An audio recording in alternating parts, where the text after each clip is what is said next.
This episode of the Rainbow Brainskull podcast is brought to you by crystals. Did you know that you can buy like 3 pounds of crystals from Amazon for the same price of one at the hippie New Age witch store? And they work too. It's science. And by work, I mean that they are crystals. And that's what I use them for. I don't need to cleanse my energy or manifest anything. I just want crystals to hang out and be crystals. So they work. They're crystals. My guest today is my old friend and amazing comedian and podcaster, Jake Flores, a.k.a. Joke Flores, a.k.a. Jackie Flowers. This is a good one. Hit it! Welcome to the Rainbow Brainskull Hour. You're gonna have a good real time today. Every week there's a new guest so that you'll learn something.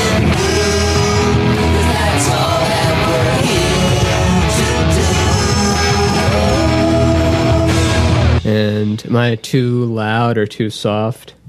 No, you sound pretty good. Good. I've got a weird echo. Oh, you do? Yeah. I think it'll dissipate after a minute or so, or you'll acclimate to it and it won't be in the recording. If you listened to the Duncan episode, I don't know if you listened to any other episode, but every single one of these things, unintentionally, I've made it a theme of starting it by asking the guest how they sound, and then asking them how I sound, and then playing with the levels a little bit, and then leaving that in part of the recording. And I'm hoping that that's like my thing that makes me... Why are we all still trying to get famous? Isn't that stupid? That's really dumb. I'm not trying to get famous, but you know what I mean? I guess we're just trying to find our Amanda Palmer 1,000 true fans that will give you $25 on Kickstarter, who will then support you for that 6 months. I want to get employed. I kind of...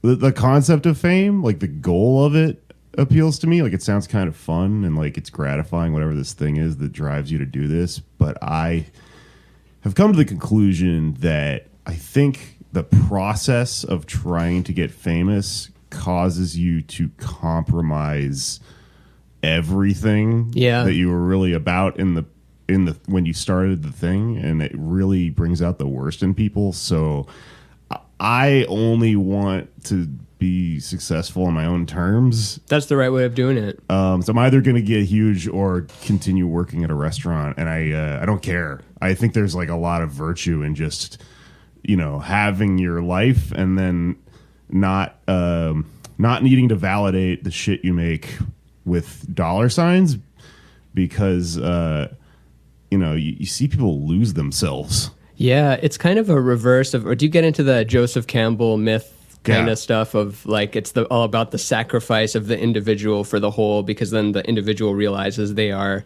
the whole. It's kind of the reverse of that. It's like sacrificing everything around you for me. So look at me, and then it's the exact reverse of what the Joseph Campbell hero journey myth thing is. Well, yeah, and that's a really good way of putting it, because you know what it is a very American ideal, which is individualism and anti-collectivism. You know, the big myth here is you know, that virtue, that the goal of a society is not the benefit of everyone and like a harmony. It's about you climbing and, you know, bootstraps and all that stuff, and entrepreneurship, and, you know, people individually making it in this society, and then somehow, you know, that trails off into that helps other people. It doesn't. I mean, that's how this myth works or whatever. But yeah, I fall into that trap too. It's you think that, well, I'm going to become a millionaire, then I can give charitably and help the world more, instead of being nice like that day, that moment, that.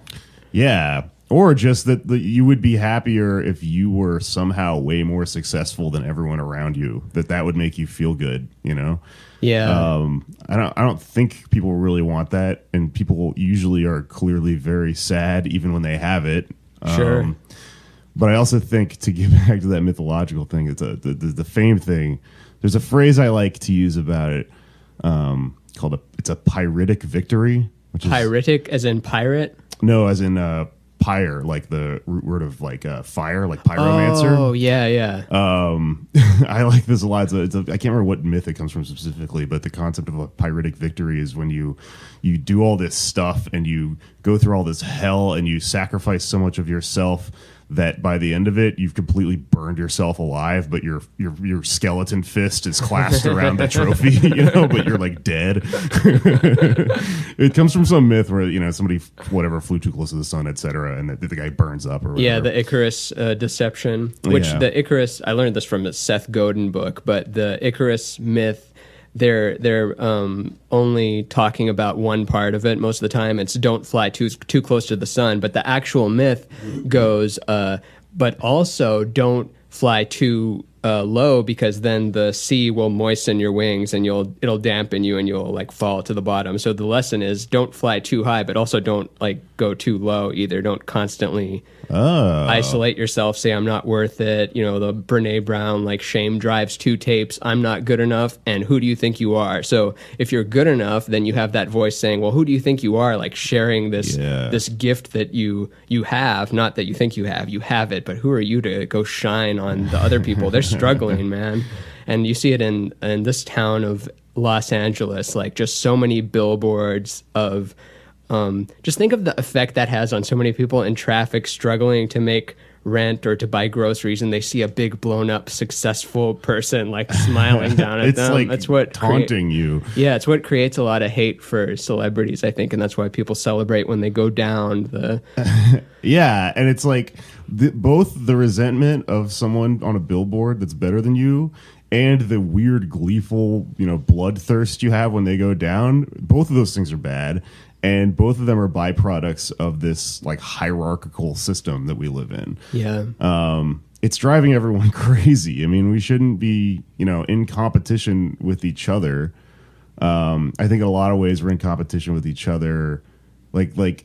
Our society's a little bit set up to keep us that way because it distracts us from, forming together and fighting like the one guy that has all the money, How many do you think it is? Do you think it's 1? Do you think it's 8,000? Do you think it's 12? Like, do you ever go down that rabbit hole of like looking at all the companies that it all has that hierarchical thing that goes to Bilderberg to the, I don't know if it's what is it, oil that controls everything, or the bankers? I forget which one is the top. I go down that rabbit hole all the time. It's, it's also not hard to find. It's very quantifiable. Bernie Sanders is always yelling about it and yelling the statistics, but the general concept is, it's enough. I don't really need to put an exact number to it. It's an absurdly small amount of people and corporations that have all this.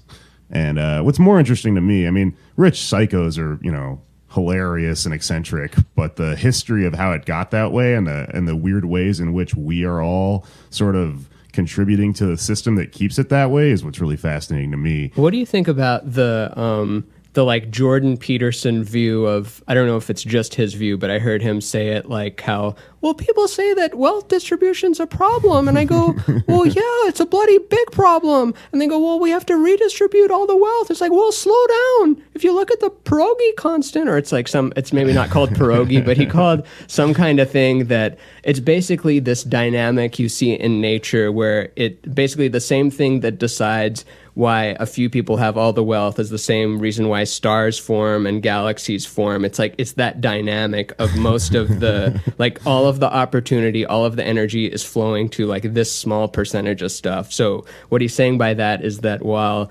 socialism is a good idea, it probably won't pan out the way we want, which I don't know the answer to that, but I also know that capitalism, the way it is going, cannot sustain itself with finite resources, because capitalism only works if you have infinite resources, which we don't until we figure out that vacuum energy shit, which I don't know how to fix it. Yeah.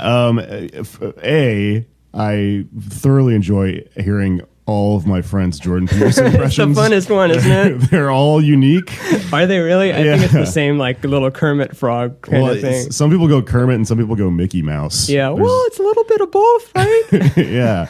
The steamboat is a symbol. Harken harkening back to the cultural imagination. Do you know what my favorite one was? I think it was, it was Mullen doing Jordan Peterson, and he goes, well, they did a study at the University of Canada where if your dick is less than 5 inches, it's big. And if it's bigger than 5 inches, it's actually small. He's got a big PowerPoint presentation, and it's the Disney movie where the guy's dick flops out. Yeah, he's fun to make fun of. He does have some good insights. I mean, I even wrote down up there, like, he's not the first to say it, but stand up straight with your shoulders back. I'm like, I'll take that advice. Your room I is like very that. Clean. Ramin. Oh, thank you. That's his other thing. Yeah, clean your room. I'm pretty tidy in general. Since I've lived on my own, I like to be organized. But I think he's dangerous because the most dangerous shit in the world is a thing that's not entirely wrong. There's half truths in these things, and I, as a creative weirdo, really enjoy Young. Carl. And Joseph Campbell, and Harmon Story Circle stuff. Oh yeah, I love the Harmon Story Circle. Mythology and all this shit, and it's fun and it makes your brain bump, and it's fun to get high and trip out on this stuff, but it's so pseudo intellectual that it can be sort of used to sell some really bad medicine, I think. And with him, I think the big problem is he's sort of like, he has this idea that he really believes in, like, the archetypes, and like so he gets really mad at like Frozen, the movie Frozen, because what it did is it took Disney, which is a modern telling of like mythology and folklore and these fairy tales, and then it subverts that, and it goes, we're going to make a movie that's actually, not about these traditional gender roles, what the other ones are like. And he gets really mad at it because according to him, the Disney movies that we had were all the way they were for a reason, because they had to, they related to a universal truth within us all along. And that, I think, is really dangerous. I haven't heard his criticism of Frozen, and I haven't seen Frozen. So you've seen both, right? You've seen Frozen and you've seen his criticism of it? Yeah. So do you think, like, his criticism do you think it's justified not in its, like, implications of it being bad, but could you maybe make one of the sisters, like, be the male role, fit into whatever thing? Like, it doesn't have to be a person with a penis. It could be like, no, this is, like, archetypally it's the male, and this is archetypally the female. Maybe I'm going to say no. No. I think that the point that he made was the most important part. I think is that he made the point, at least, that it's not. I mean, you art movies, you can reshape them in your head and project whatever you want onto them. You could probably make that argument, but he doesn't. He thinks that this is a disruption of the way things have always been and the true nature of people, and that somehow we're getting away from that very sacred thing. But I mean, I think we're getting rid of because I've watched all those pyramid code things, and it talks about the return to the matriarchal circle dynamic as opposed to the patriarchal hierarchy of one fit young male telling everybody else where to stand. It's more of a cooperative sort of thing. So I think when people are getting afraid of all these paradigms being broken, I think it's just shifting back into the feminine. I also don't know what I'm talking about, but it just seems like that based on, I don't know, 2 pyramid documentaries. My thing about it is that I think a really dangerous idea is that there is this normalcy that is that we're biologically a certain way, and that there's if you disrupt it, it's this bad thing. And it's to me, it seems very. It's not a coincidence that a lot of Trump people like Jordan Peterson, because Trump, running as a fascist, he appealed to people emotionally with this concept of a great America in the past, and that whole suburban 1950s thing is a big myth, which is that everything has been like that forever. It was a utopian society. This was the thing that we're just temporarily distracted from. We're going to get back to it. I mean, that's like fascism in Germany. Yeah, the past always sucked. Right. And it sucks now. And there's always uncertainty is the thing. Your parents suck. What you need to do is talk to your grandparents or someone older than that. Something that's really interesting, an anthropologist friend of mine always talks about is how millennials have more in common with people like who lived in this country 100 years ago. Why is that? Because of uncertainty. So there's this myth that like baby boomers have where they have this, the way it's always been this way, and they grew up in this America that was fresh out of a box and sold to you and clean and spiffy, and your life was mapped out. You go to school, and then you go to college, and you get a job, and you raise your kids, and you tell them to do the same thing, and suddenly we're growing up and going, what the fuck? That didn't work out at all. College used to cost a nickel. Now it cost me my entire life. What's going on here, right? So we're like feeling like, oh my God, the ground is breaking from underneath us. We're feeling very uncertain. We're not investing. I don't think there's much of a future in a lot of ways. I'm very uncertain about what's going to happen. Are you optimistic at all? Like, I mean, you might be pulling from both directions, like optimism based in not much other than like our resilience as a species. Like, we've been through worse. I don't know how we're going to pull ourselves out of this, but we are not just these monkey things. We're at our core, we're the thing that adapts and moves on. I don't.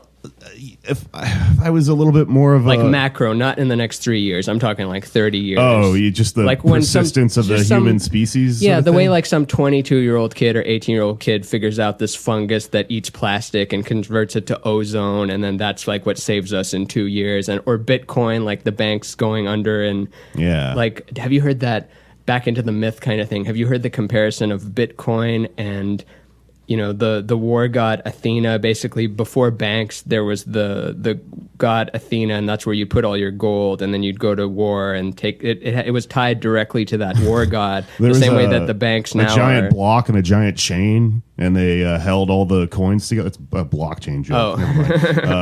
But with decentralization from Bitcoin, it's shifting to.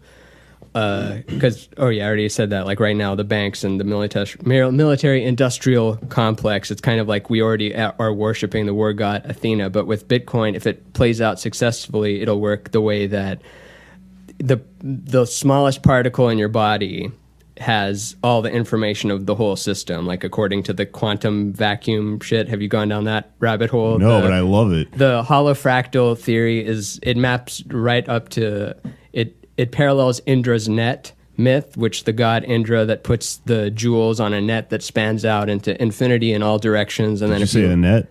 A net? Nanette? A lot of people think I'm a lesbian, but I'm actually a man. No, wait, it's I'm actually a god. I'm actually a mythological god. Oh, no, what if we get put in jail for saying that? What is the... but what was I talking about? Oh, yeah, Indra's net. So Indra has a net of jewels, and then it stretches out into infinity. And if you look in each jewel, it's polished so finely that you can see a reflection of all the other gems. And that's what... I mean, it takes a while to explain it, and I'm still grasping it. But basically, the smallest thing contains all the information of the biggest thing, and it's decentralized. And that's what's happening with like blockchain stuff. Yeah, or a fractal, you mean? Yeah, I guess a vector just means that it's it can scale up infinitely, but fractal means that it repeats itself infinitely. I gotcha. Yeah. Yeah. I mean that shit's really interesting. How does it relate back to what we were talking about? I got a little lost. I was saying, do you have a little bit of faith and optimism that we could get out of this based on stuff like that blindsiding the current paradigm? Because right now it doesn't seem like we're headed into a heaven state. It seems like we're on a decline, but optimism and is like, no, it's going to be like this: swoop down, and then that momentum is going to push us up, or we crash at the bottom and then we don't have any memory of it. If I was a little bit more of maybe a healthy person, I would probably ruminate more on the optimism. I tend to either kind of dwell on the fatal fatalistic nature of it all, or really just look in that direction and see a huge, big, gaping question mark.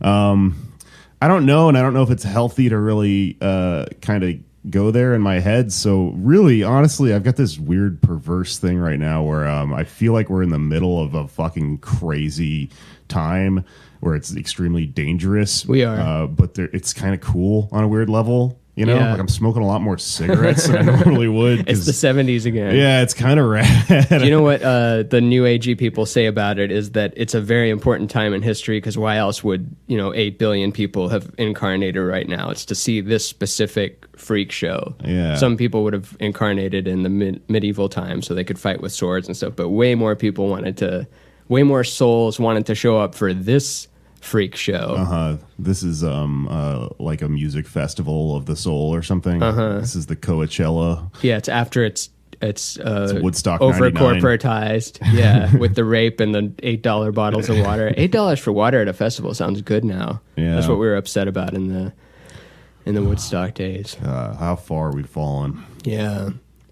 Remember when we first started stand-up in Austin and there wasn't Facebook and there wasn't...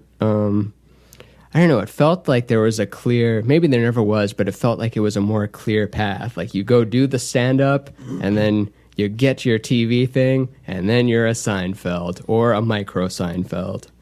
Yeah, I mean, there kind of was, and it changed, and we all had to figure it out as it was changing, but like that stuff kind of blows my mind as it's happening. Like I just, comedy's been real fun because you keep putting together little paradigms in your head of how this thing works, and then they keep being violated and deconstructed, and it just goes on and on and on. And I'm over 10 years into this at this point, and there's still just conversations I've had this week, in town, seeing friends that I haven't seen in a long time that have just completely taken the rug out of firmly held beliefs I had about all this stuff. Like what?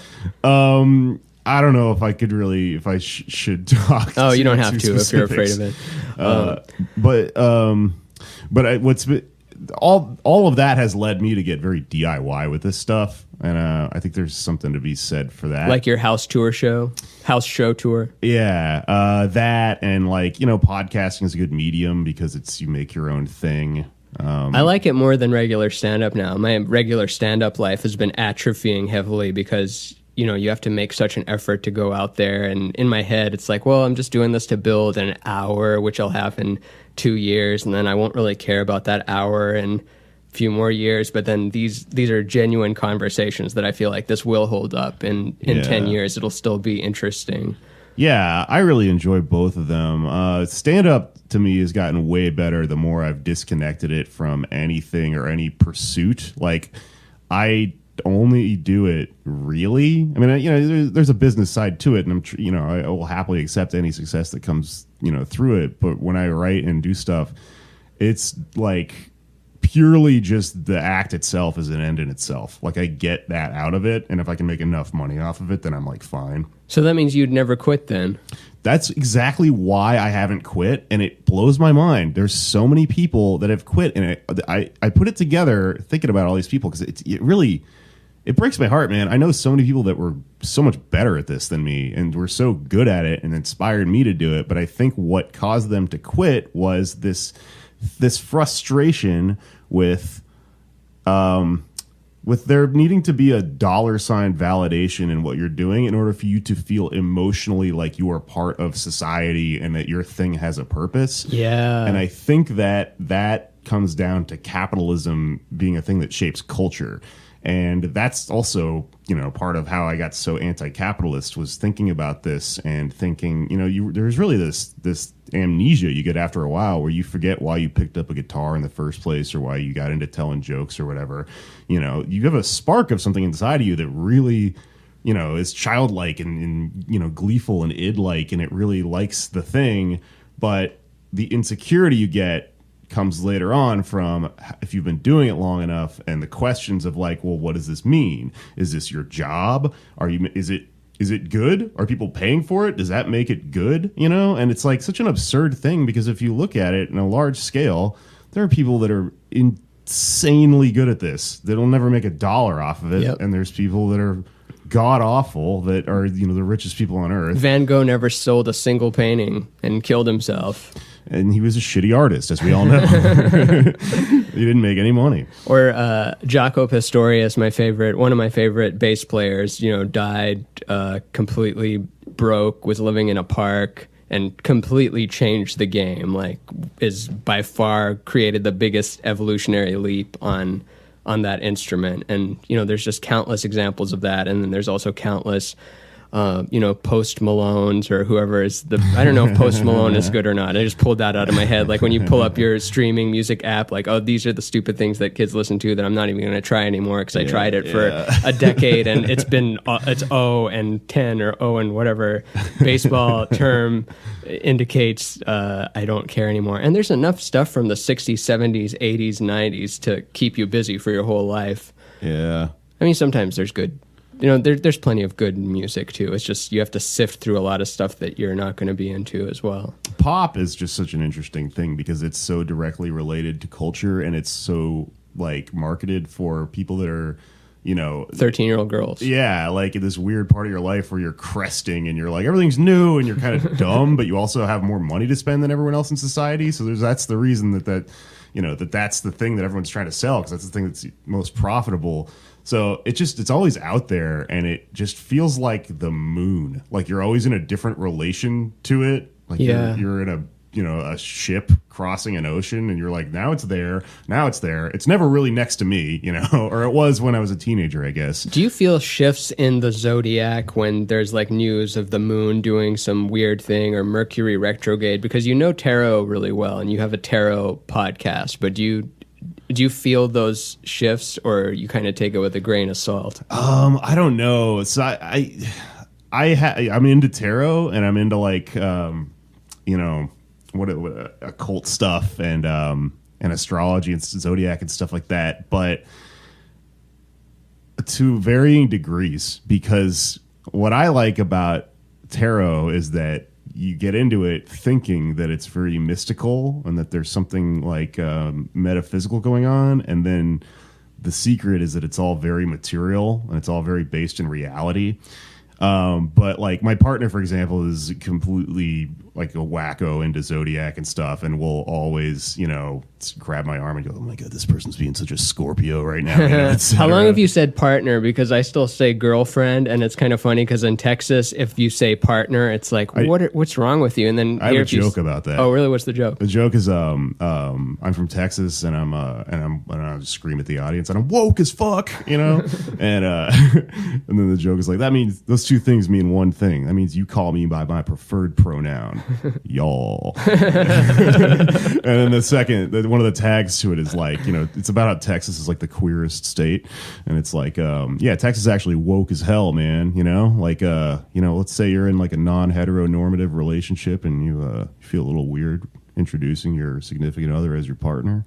You fucking go to Texas, and the guy's like, howdy, partner. Oh, that's good, and it's so obvious. I love that one. Yeah, and it's just a joke about a character being woke without knowing it, like some old greasy cowboy. Like, what's up, partner? Yeah, it's the most homophobic and what's philic? What's opposite of homophobic? Like love. Yeah. Homophile. Homoerotic. Yeah. Most tolerant word and most least tolerant. Kind of sounding world. I got to partner recently, like when we started dating. I kind of said, and it's a law firm thing too. I got to partner. Yeah. That's such a funny thing because there's no good word. Like partner feels weird and clinical. Girlfriend feels kind of like you're in high school. My woman, like there's just nothing. They're all bad. There needs to be a new word. There's nothing to do with them. But I feel like that one is at least like politically the most fair, and also half of this wasn't my decision, so if this makes this person happy, then I'm totally down with it, because at the end of the day I don't really care. And she's really into zodiac, you said? So she will draw out my star charts and all that sort of stuff and tell me like, oh, you're this rising and that's why this is happening and stuff. And I don't know, I go back and forth with this stuff because part of me is like thinks it's really fun, and then part of me is like, there's some truth just in a weird, like, magic with a K way of thinking about all this stuff and then manifesting it as reality. And then there's also a part of me that's like a cynical comedian that loves to joke about how it's bullshit, you know? When I go back and forth through all that stuff. I feel like it could be both. Like, you've heard the whole, abracadabra means I speak, therefore I create, and spelling stuff and saying words is literally magic in the magic K word. And like in Old Hebrew, each of the vowels, when spoken through a speaker, it creates the shape of the symbol in water. It's like literally creates geometry when they make that sound. And where am I going with all that? But it could go either way. If you speak and you point your attention towards proving it's not real, you will end up with empirical proof of it not being real. And if you go the other way, you could create it being real, because at the end of the day, you're just you observing one moment at a time. Yeah, and there's some extent to which reality lives in your eyeball, and there's also all of it. Yeah. Like, it all plays in the movie that's in your skull, and you haven't experienced a single thing outside of yourself. And even like you haven't even touched anything. Like when your finger touches the table, it's all just electromagnetic repulsion. There's never an atom touching an atom. It's all just, everything is separate. Yeah. I think that stuff is real fun to think about, and there's some of it that it's like a little bit like, I don't know if it's, I just don't see a whole lot of meaning in sometimes getting way too into the unexplainable stuff, because then the day is over and you have to go to bed and your bills aren't paid yet. So yeah, kind of, which is why I'm a bit of a materialist, and I really like mind-blowing stuff that can be somewhat explained. Yeah, me too. I'm always looking for proof. That's why I like those esoteric physics videos, because they kind of take you there through a materialist path. Not just like we're all one and this is how you manifest stuff. It's like, no, wait, why are we all one again? How did you get to that conclusion? So I also don't trust a lot of like thinkers like that, and it's not that I don't trust that as a concept. It's that when you're speaking in such vague mystical terms, you don't know which one of these people is being genuine and which one of them is trying to sell you Herbalife. Yeah, always look away if they're trying to sell you some kind of thing. But also, like, if you watch enough magicians, or even a magician, you notice that they can make something happen with a sleight of hand, and just if one little part of you wasn't paying attention to one thing, then it can shift the whole conclusion. Like, so when you're watching a long lecture, if they included one falsehood amidst all those truths, the basis of it could hinge on that one little falsehood. Does that make sense? Yeah, absolutely. Yeah. That's what's so interesting about the nature of, truth and reality and all this magic with the K stuff. Like, magic is not, this thing from a video game where I can make a fireball with my hands. It's like this really invisible, just in manipulation of like our perception. And it's a thing that you, as a thing that's alive, a little weird bipedal living thing with a skull in its brain that lives in a community with a little antenna that's connected to the other people around you, can affect them with. It's really cool. Yeah. Where do you think the K went? I don't know. That's a good question. There are answers to those questions. See, there are answers to stuff. That's like kind of this kick I'm on, where I'm like, we could look that up. Like, there's shit. There's like, there's a guy in American history who tried to American History X. Okay. I don't know. Sometimes there's Pretty Little Liars, and there's like Big Little Lies, and there's Pretty Lie, and there's, I don't know, there's so many things kind of called the same thing. No, I mean, there's a guy in the history of America somewhere way back who tried to phoneticize the English language. Like when they were coming up with like Webster's dictionary, there was like another guy who was competing who was like, no, like, why is knife spelled with a K? Like, we're going to reset the English language for America, and knife is going to be spelled like N-I-F-E or whatever. And they hung him? Yeah, I think they killed him. Yeah, it's filled with little redundancies and things being spelled one way and pronounced differently, and being spelled different ways and pronounced the same. And you get into the, what is it, etymology of words, and like, how it's subconsciously bringing us down, like days of the week, like days, you're in a daze, like Dazed and Confused, and week, like it's week, a weekend. Oh, no, I love that. Good morning, like mourning a death, like good morning. It's filled with those. If you look at it, that's an there's Alkaline a lot. Trio album. It really? Yeah. Morning? Good morning. Good morning. 2000, MySpace. And money is filled with them, like river banks and cash flow, liquid assets, freezing just a lot of liquid metaphor. Well, words are really interesting because they're just abstract representations of ideas that you can't articulate without the words themselves. So, really, like when we do this thing where we use liquid terms when we're talking about money, and then it informs how we all think about it because we cross wires in this like synesthesia sort of way when we think about that stuff. And so it is, you meet somebody who's a native speaker of a different language. Sometimes they have different beliefs that you could argue linguistically, that's where they come from. That's like something that not Chomsky, the other guy. I can't think of his name. What did he do? He was a linguist and also involved in politics or whatever. But that Marshall McLuhan? Nah, it's escaping me. Somebody will tweet at me or whatever. But there's a way in which what I really like is stuff like words that are words. Remember we used to do Carlin at each other? Oh, we still do on this podcast. Remember when we liked to smell our own ass? Yeah. Oh, classic. Yeah, that took me back. But like, things like words are like, they're so basic in our lives and they're so common that we kind of forget how ridiculous and abstract they are. Another thing I think about all the time is like television and movies. You have a little rectangle in the corner of your room that you sit down in, and then you go press play and you watch people that damn well aren't actually fighting each other with guns. Mm-hmm. They're pretending. But you have this little snap thing in your head that for entertainment can like get out of that and like get emotionally invested in these like fake people who are fake fighting with each other with guns or trying to jump a car over the Grand Canyon or whatever. Yeah. And you do that every day and you never think about how weird it is.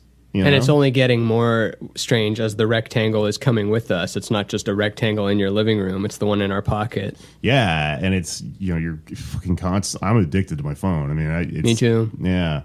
It's nice to get away from it, and we all know we need to get away from it the same way we need to eat better and exercise and get sunlight and meditate and all that, but then we just sometimes don't make it a priority to turn it off because then we'll miss that email, but it's never a good email. It's always a bad email. It's always one you have to do something or put out a fire. All of my success right now is coming from the internet and from like Twitter and social media and stuff. And I feel like what I'm doing is the opposite of meditating. Like I'm like going into like a fucking weird, like blood magic wizard ritual room and going like, all right, I'm going to lose a little bit more of myself, but it's going to have a purpose and it's going to drive me a little crazy. And like, it's like the ring from Lord of the Rings. Like if I keep it on too long, I'm going to come back and be like completely out of my mind and have to have someone grab me and stuff and go, no, come back down. What do the animals, like what do the cats and dogs think of us? Like they've kind of witnessed this for the past 10 years. Like we're looking into a rectangle more and more. Their behavior hasn't changed. They're the same as they've ever been. And we're like, maybe we were strange before, like these weird monkey things with bang sticks, as Joe Rogan calls them, but now we're just getting more and more sucked into it. Do you ever try to limit the correspondence time that you have? Like, let's say, okay, I'm only going to engage in correspondence from 2 p.m. to 4 p.m. and then no corresponding. That's it for the day. Or you just go all day nonstop writing back to people. I mean, I'm a creature of habit. Like I should do that, and I've thought about it before. And I've maybe done it once or twice where I've been like, I'm going to go on a bike ride or something. Or, go to the beach and just turn the fucking thing off or whatever. And every once in a while I could do it. But A, I don't really want to. And B, you kind of can't. Like there's so much of your life now that is, your job is now like you have to be on call all the time. Yeah. And your connections in your life, like you're kind of, it sucks. They put us in a situation where we're now beholden to others through the thing because everyone is understood to be on call all the time. So I also get a little scared of doing that, and then thinking like, what if my partner's trying to call me, or what if something happens to somebody? I worked with a guy for a while who he lost his phone, and he was a pretty funny, whimsical guy, and he for the first couple days was like going through that thing you go through where you're like, oh my God, I feel like present again. Look around, all these people, they're looking at their phones, and go outside. You're the sober person at a party. Yeah, that's a really good way to put it. And he was going off on that kick that I'm sure people in their lives have done that you can relate to. It's a common thing, and the inevitable end of it is, like eventually he was like, I'm gonna just stop. Like, I'm just not going to do a phone, I'm just going to see how long I can go. And, like 4 or 5 days into this, he just didn't show up to work. And I just had to work an extra 7 hours because he, woke up at 10 p.m. or something. And it was like, oh, shit, He couldn't just get a $5 alarm clock from Amazon? Well, I don't know if it was the alarm clock. Like, I'm sure if you wanted to. I don't sleep with my phone in the room because it's, you shouldn't wake up by looking at 100 videos or even the news or anything. It's so unhealthy. At least just, take a shower, eat something, go outside, then look at your phone. I do it every day. First thing. I hate it. You don't have to. Yeah, well, I always am like, what if someone needs to text me? Then you'll get something. the news later. Yeah. Are you a doctor? No. I'm pretty proud of myself in this sense because I've always been a little bit of a flake, but the people who are now in my circle, otherwise they're just not in my circle, they accept that I might not respond today or even in 3 days.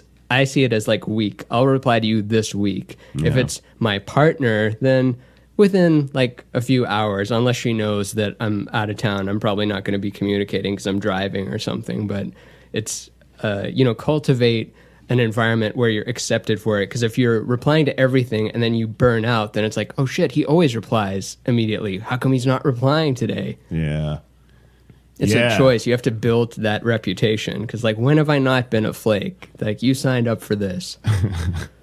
I feel like if I put an analog alarm clock in my room, I would just be like, this is how you turn into the Unabomber. This is like I've got half of it. I've got the clock. I just need the dynamite now. No, I just mean his whole thing was he hated technology. And he tried to blow up the government building. Yeah. Imagine what he'd think now. Is he still in jail? What's that dude doing? Yeah, I think he's still in jail. Manson died, right? Not Marilyn, Charles.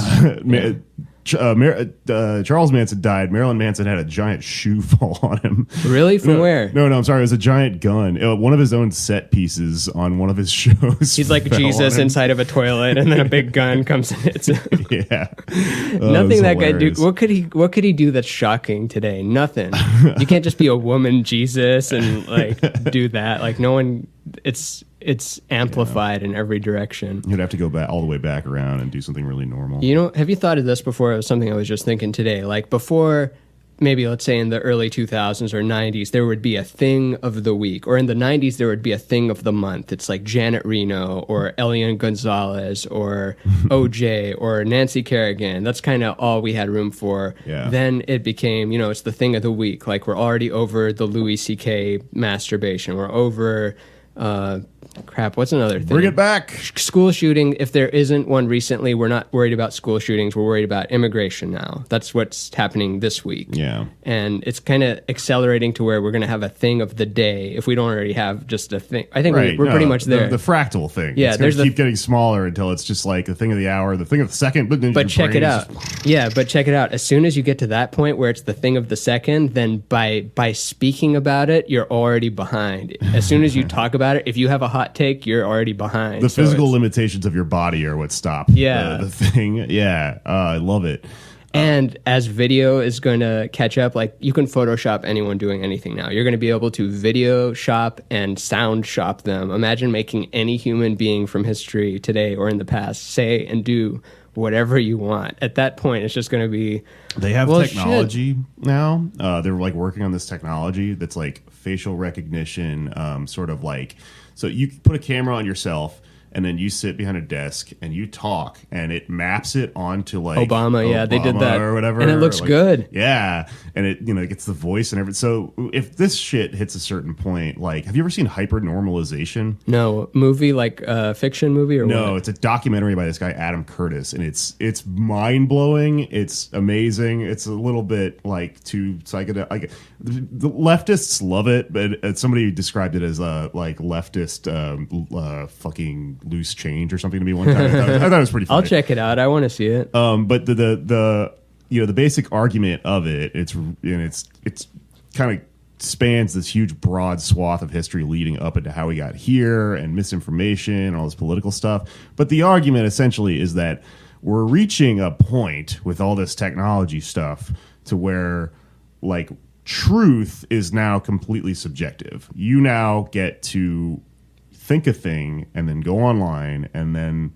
just choose to look at a bunch of things that confirm your bias, produce stuff that then confirms everyone else's bias, and just whatever the fuck actually happened is completely irrelevant. It's whoever's first. Yeah, and I mean, that was addressed somewhat after Trump with the whole fake news thing or whatever, but they tried to use fake news against Trump, and then he turned it around because I remember it was the opposite side, and then he just grabbed that and did better with it because he's louder and more confident, I guess. Dude, he's like a brilliant warlock. He is. He's just like casts some mirror thing. Yeah, like, people get mad at what's Scott Adams, but he does have some good points in terms of he's a brilliant hypnotist, and he's what do you call him, like a master persuader or something. It's like, yeah, he is that. I'm not saying it's good that he is that, but he is good at manipulating and using a thing to his advantage. If you try to attack him with it, it can turn around. Yeah, he's like both an idiot, who has a bunch of people working around him that kind of has a thing, but he also has an intuition for stuff that is just, it's not that he's smart, it's that he just specifically is this thing that violates this very delicate bullshit like system that we had set up to begin with. This thing was always going to break wide open. Yeah, it's what is it, the rhinoceros in the china shop or something? Yeah. I mean, because he does this thing where like, bull in a china bull, shop. There we go. I like the rhino. Rhinoceros, yeah. But he does this shit where like, we abused the media and the conversation for long enough to get to a point where like we seriously would all get each other's necks over making bad jokes and being uncivil and then demanding people apologize for stuff. Yeah. And this one guy comes in and just goes, no, I'm not going to do it. Yeah, when I saw that drum thing, I'm like, oh, he's going to win, or he's going to come really close to winning, because I don't think that's going to help the...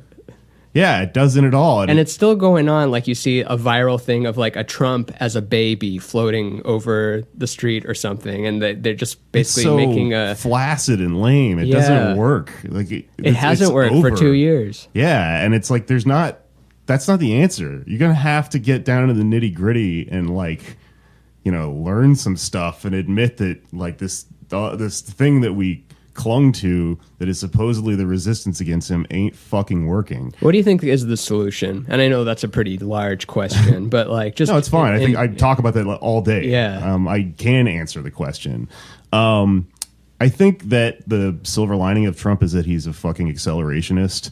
He's Ozymandias in The Watchmen.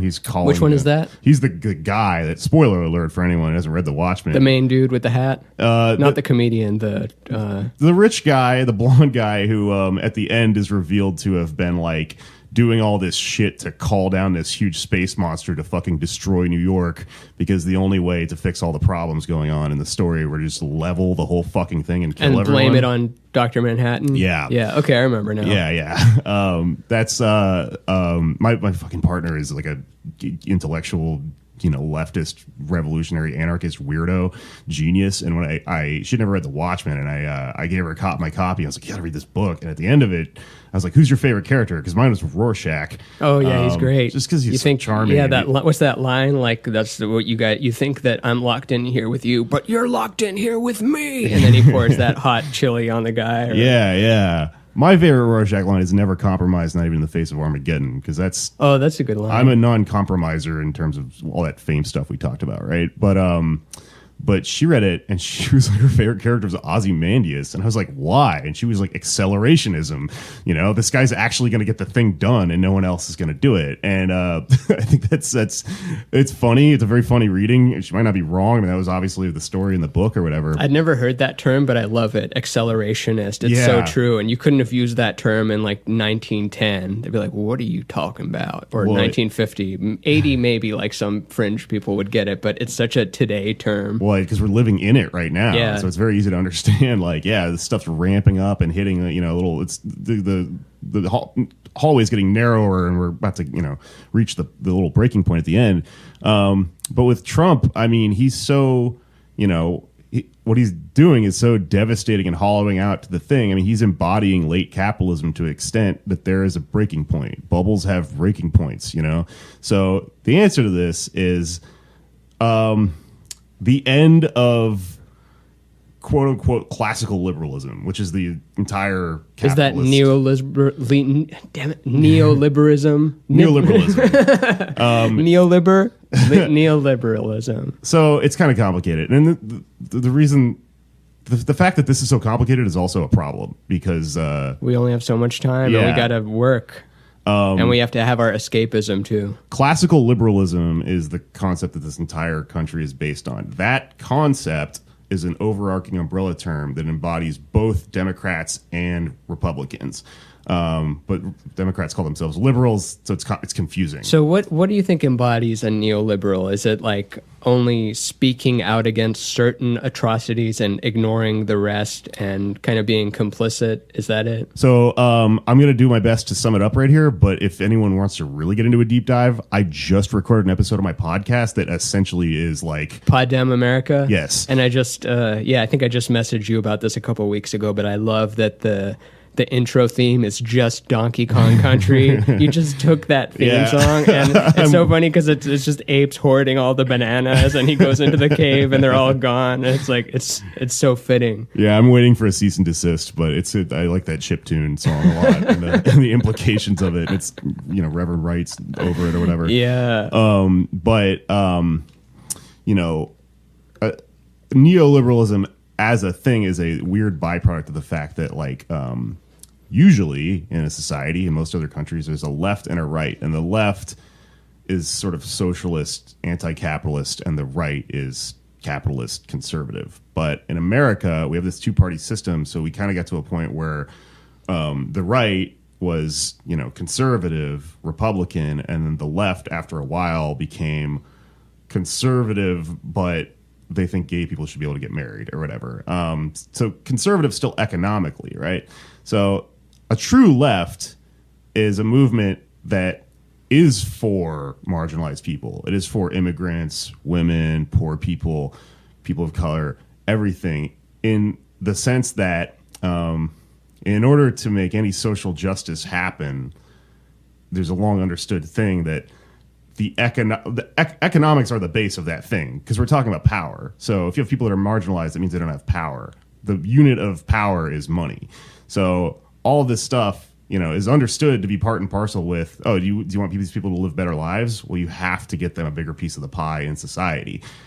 But we had this crazy thing that happened with World War II and this Red Scare here in our history of our own country where, socialism became this dirty word. And then, after World War II and through, Carter and, these presidents that kind of go through that span of history up until where we got to now, we had this worship of capitalism and this idea, this big myth, Reagan's big thing was trickle-down economics, right? So, the idea that capitalism itself will fix societies. That individualist stuff I was talking about earlier, that stuff where, it's all about you and you rising up through the ranks and you becoming an entrepreneur. All this stuff that they... personal responsibility. Yeah. All that stuff, right? That stuff is what we started to worship because, it became like a taboo to be, a collectivist. We still had unions in this country. Unions are from Marxism. Unions are from socialism. But What do you think of, because anyone against socialism is probably going to bring up Marxism and, the communist Russia or something, and like, oh, you want it to pan out like the Soviet Union? Or do you think that in order for socialism to work, it has to be decentralized? Like, it can't just be a group of monkeys saying like, okay, we're going to redistribute this because it's always we're going to be fallible because power corrupts. So that's a good question, and that question is probably the biggest sort of debate between anarchists and like communists. Does the state itself corrupt a thing? Should we be completely horizontalist and have a dissolution of power? Horizontalist means everybody has the same. Yeah, anarchists are horizontalists. It means that there's no like big hierarchy of government. Your town doesn't really have like a fucking mayor, But you could only guarantee the start being horizontal, because eventually some people are going to have more means than others, and they're going to find ways and loopholes to be vertical. So all of this stuff is what everyone is arguing about in those worlds right now. I mean, these are all theoretical. They're all kind of utopian. No one really knows. Do you stand in any one camp, or do you kind of look at both of them like, nope, anarchists have some good points and socialists have some good points, and I don't know where the truth lies? So something that's weird about this world is that eventually people get really obsessed with the identity and the weird, like... It's like all identity politics. It's like you're playing World of Warcraft and you're like, well, I'm a goblin, anarcho fucking don't call me that, syndicalist, whatever. And I don't, because I'm not as educated on a lot of the stuff as these people to really know like why specifically an anarchist syndicalist is the best or whatever. I'm just a general Marxist, maybe anarchist tendencies or whatever, but I'm a student of that world also. I'm just trying to kind of bring it out and make it a little bit more palatable for people. That's kind of what I'm doing with my time right now. Yeah, I think it's doing good work, because it's like what Einstein said: a genius isn't someone that can explain a concept to just the 7 top minds at a university. A true genius is like being able to communicate it in a way that like can be absorbed by lots of people. Otherwise, it has no value. So, while it might be like, you might say like, well, I'm not educated enough yet, just by doing that, being that intermediary between the highly educated and the people that know jack shit, it's doing good work. Yeah, and I think you can really easily sell it off as a comedian. Like, you can go like, hey guys, I'm an idiot, so come with me as I go learn this stuff. And people feel very comfortable with that, But just to get back to neoliberalism as a thing real quick. So this thing that kind of happened where we had a left, and then eventually the left got just obliterated in this country. And the only way, because we have when was there a left? Like, when was the ideal like left? Well, there sort of was one 100 years ago. There was a guy named Eugene Debs who was like the most prominent socialist presidential candidate in America. And like, if you read history, I mean, read Zinn. Zinn's the fucking person that's going to explain all this stuff. But, you look back, like, throughout history, there are all these people who go, oh, my God, Helen Keller was a socialist. Lucille Ball was a socialist. All these people it was not an uncommon thing, but it never I think Helen Keller would be a socialist, though, right? Because you can't... Right. Why would she be an individualist? She's blind and deaf, you know? Playing that James Brown song, I don't need nobody. Yeah. Give me nothing.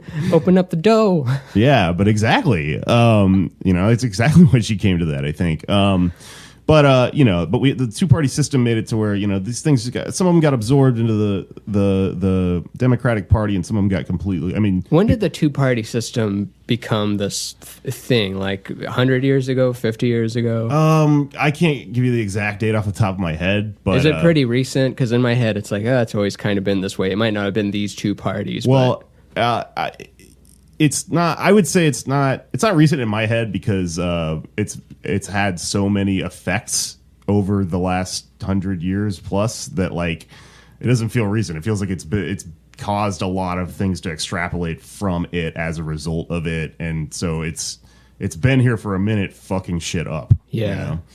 But anyway.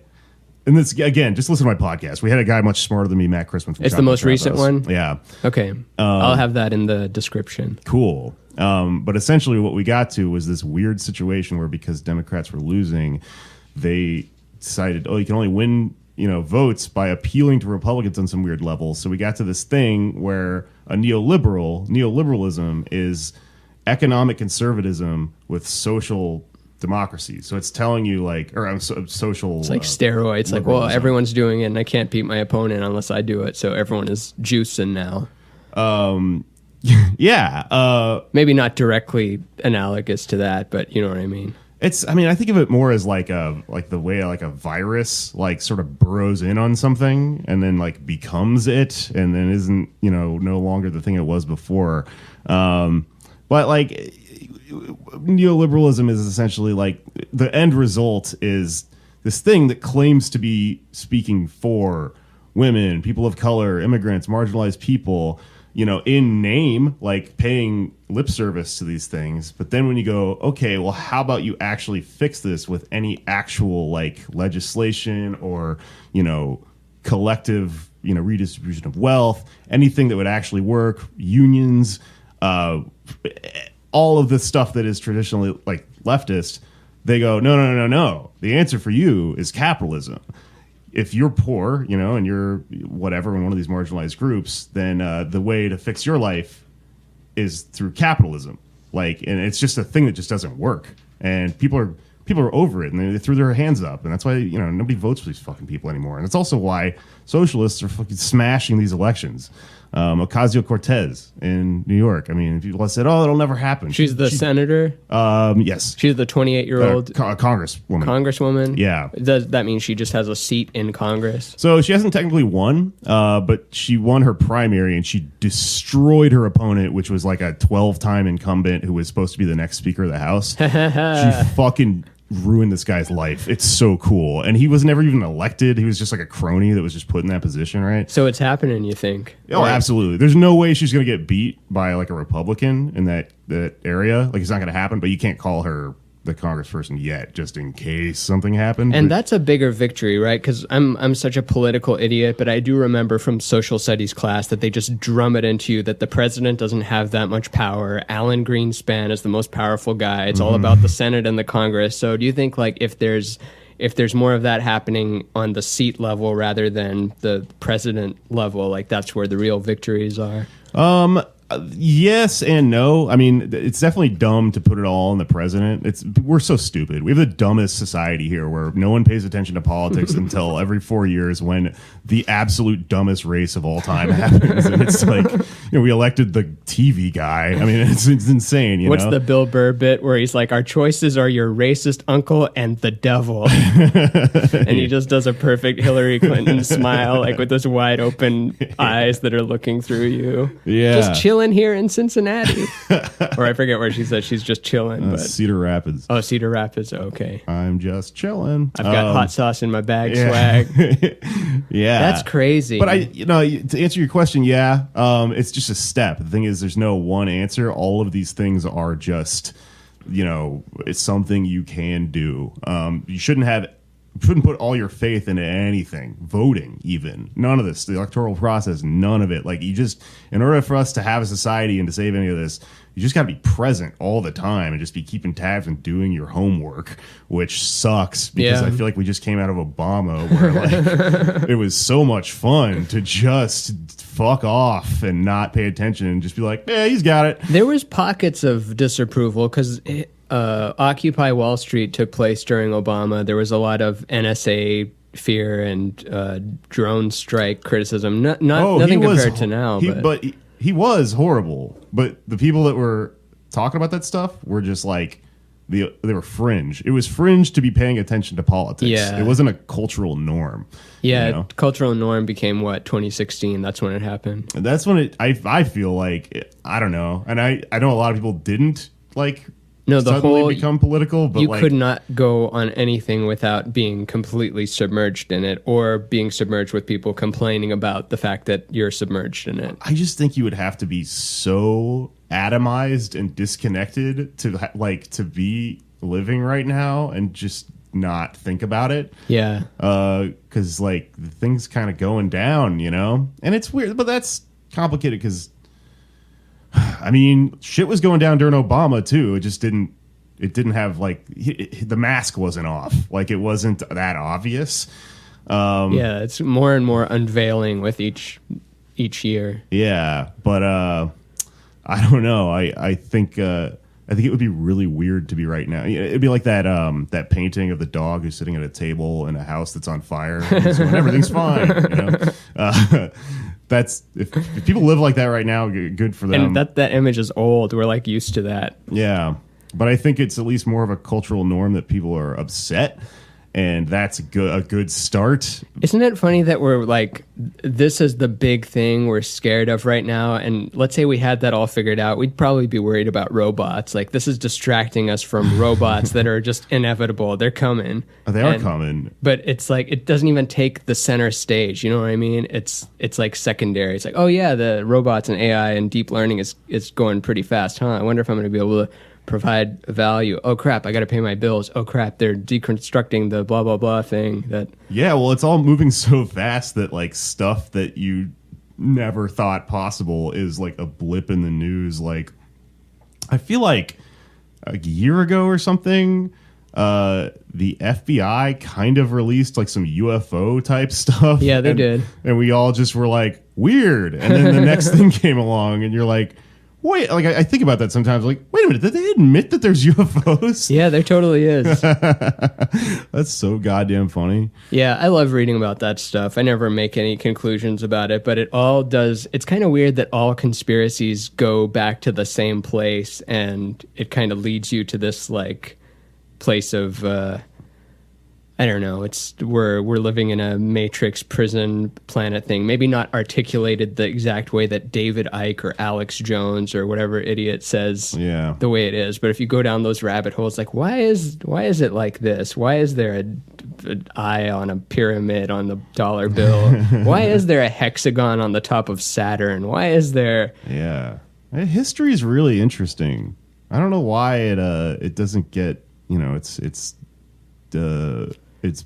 whatever the word I'm looking for is. I think because there's a lot of bad writers, and I think that we're subjected to bad writing and history that omits a lot of the cool stuff in school. I don't know if you liked history in school, but I thought they sucked out all the juice from it. Where I liked it okay in school, but I like it way more now that I have an understanding of the entire arc of shit. Because we have this thing in America where we edited fucking history so hard. Mm-hmm. So that's a story that doesn't make sense. It's like a story told badly in like the screenplay sense. Like, you know that thing where I can't remember who released this a couple years ago, but somebody released this interesting little video that was about how a story should be, this happened because this happened. Which the Harmon Story Circle, right? I think it might have been. I think this might have been from the South Park guys, but the thing was, the big point was, don't tell a story that's this happened and then this happened and then this happened. These things going to cause each other and have a relationship in that way or whatever. And like history well told is that, but history, sterilized for the purposes of our government and our society and our, the shit we're doing in trying to indoctrinate people is a then thing. Like, they don't tell you in school that Martin Luther King was a fucking socialist. They just are like, he was cool and he didn't like the fact that people were mad at you for being different. Like, they just take out the thing that he was trying to get to, that was how to fix the problem. Yeah, they become a cartoon like Colonel Sanders, where they're just known as I Have a Dream. Yeah. It's really weird, and that's not really a compelling story. Like, it's like kind of interesting, but it's that he has a dream. Just that he has a dream, yeah. Some guy just running around the country, almost getting shot, just talking about his dreams. That's not. And he did get shot. Yeah, yeah. He almost got shot, and then he did get shot. I used to get shot. I still do, but I used to. Todd Glass had a bit like that on his special. Like, I don't always do the Mitch Hedberg I used to, but I still do too, but I used to, but I still do. He like phrased it in a way like, I don't always do Mitch Hedberg impressions. I still do, but I used to do. That's so funny. What do you think of this? I think Todd Glass is exactly in between Andy Kindler and Brody Stevens. Whoa. Like, he embodies this energy of like neuroticism and like nitpicking things, but it's like this big kind of intimidating like mania, but not as unstable or something. He's the anamorph in the middle of the book. in between those two, and he's of course his own guy and does a lot of stuff that isn't exactly in between, but just the energy of him, Yeah, well, yeah, no one wants to be reductive about someone as talented talented as Todd Glass, but I do like that as a kind of a thing to just think about. 'Cause Yeah. it is kind of, it is kind of this weird space in between them. You hear about his dinner parties. He'll have a dinner party, and if you go over, he's like, "Oh, I'm sorry, it's blue blazer like mandatory," and then you have to go select a blue blazer, and he's got like 50 of them of all sizes, and he like, I don't know, he'll do crap. I don't remember what it was. He'll be like, "Look, you can go to the store, buy a torch. It's $3. You stick it out on your lawn. Someone comes over for dinner. They look out the window. They see something. They feel like they're somewhere else. It's $3. Just he's all about just like spend a couple of bucks, make that adjustment, buy that dimmer switch. Like he cares about environment, which is why there's a video of him before the improv about, you know, turning off your cell phone and the ceiling lights being. You're familiar with the whole spiel, Yeah, I've seen it. I really like it when he goes to comedy clubs and he just like runs around and yells at people, just dim the lights, just dim the lights. What's the problem? You don't have a dimmer? Yeah, you can't have everybody doing that, but it's nice there's that one figure. And man, when we lose him, just think of what's going to happen. Oh, the place is going to look like shit. Yeah, it's like when Carlin died or Patrice O'Neill died or something. It's like, oh, we don't have that voice anymore. What would he say now? And the ceilings are going to just be sky high and just neon school cafeteria lighting and cheap karaoke microphone. Oh, he's going to leave the world looking like shit. That sucks. Yeah. I hope he never dies. Me too. Do you think about death much? All the time. All the time. Do you think your awareness, or rather than your awareness, do you believe that awareness is fundamental and awareness cannot be aware of not being awareness? Thus, you're always kind of going to be in one sense or another. Or do you buy into the like? Because if you don't exist, there's going to be just a gap, and eventually you're going to be called back into existence by some future thing, Westworld style, maybe. Yeah, I don't know. I don't really believe in like your. It seems like your consciousness is. I was just watching a Joseph Campbell. Tower of Myth? Which one? On Netflix? It's so good, right? Yeah. I was just watching him and he was blowing my mind because he was talking about consciousness and he was like, we think of consciousness specifically as the thing that lives in your brain, behind your eyeballs, that, you know, that has this concept of me, right? But then he's like looking at... the light bulb, right? Grass. Okay, the grass. Or like a plant. And the plant moves towards the sun because it needs to get its energy from the sun. You know, and so it naturally, the vine creeps up this wall, right? And he's like, that's a form of consciousness. And on a basic level, you cannot really argue against it. It's like, it's a living thing doing an action for its own survival, right? I mean, that's on some level consciousness. So he's sort of drawing this, you know, this big broad spectrum and going, our consciousness is only, you know, specifically like this one style of that. It's this one really, really ramped up thing, and it's just got self-awareness, so we think of it as the only kind. And I kind of think that when you die, you're going to lose that, but you're whatever the fuck, you know, when you dissipate into like plants and other shit that lives on this planet, you know, you're still conscious in that plant sense. But that's like terrifying and weird and mind-blowing to think about because it's, you know, your brain is so evolved to be like me. I am Jake. I am Ramin. I am this thing that I'm controlling here. You know, it's completely unfathomable to split and be like a bunch of different things, you know?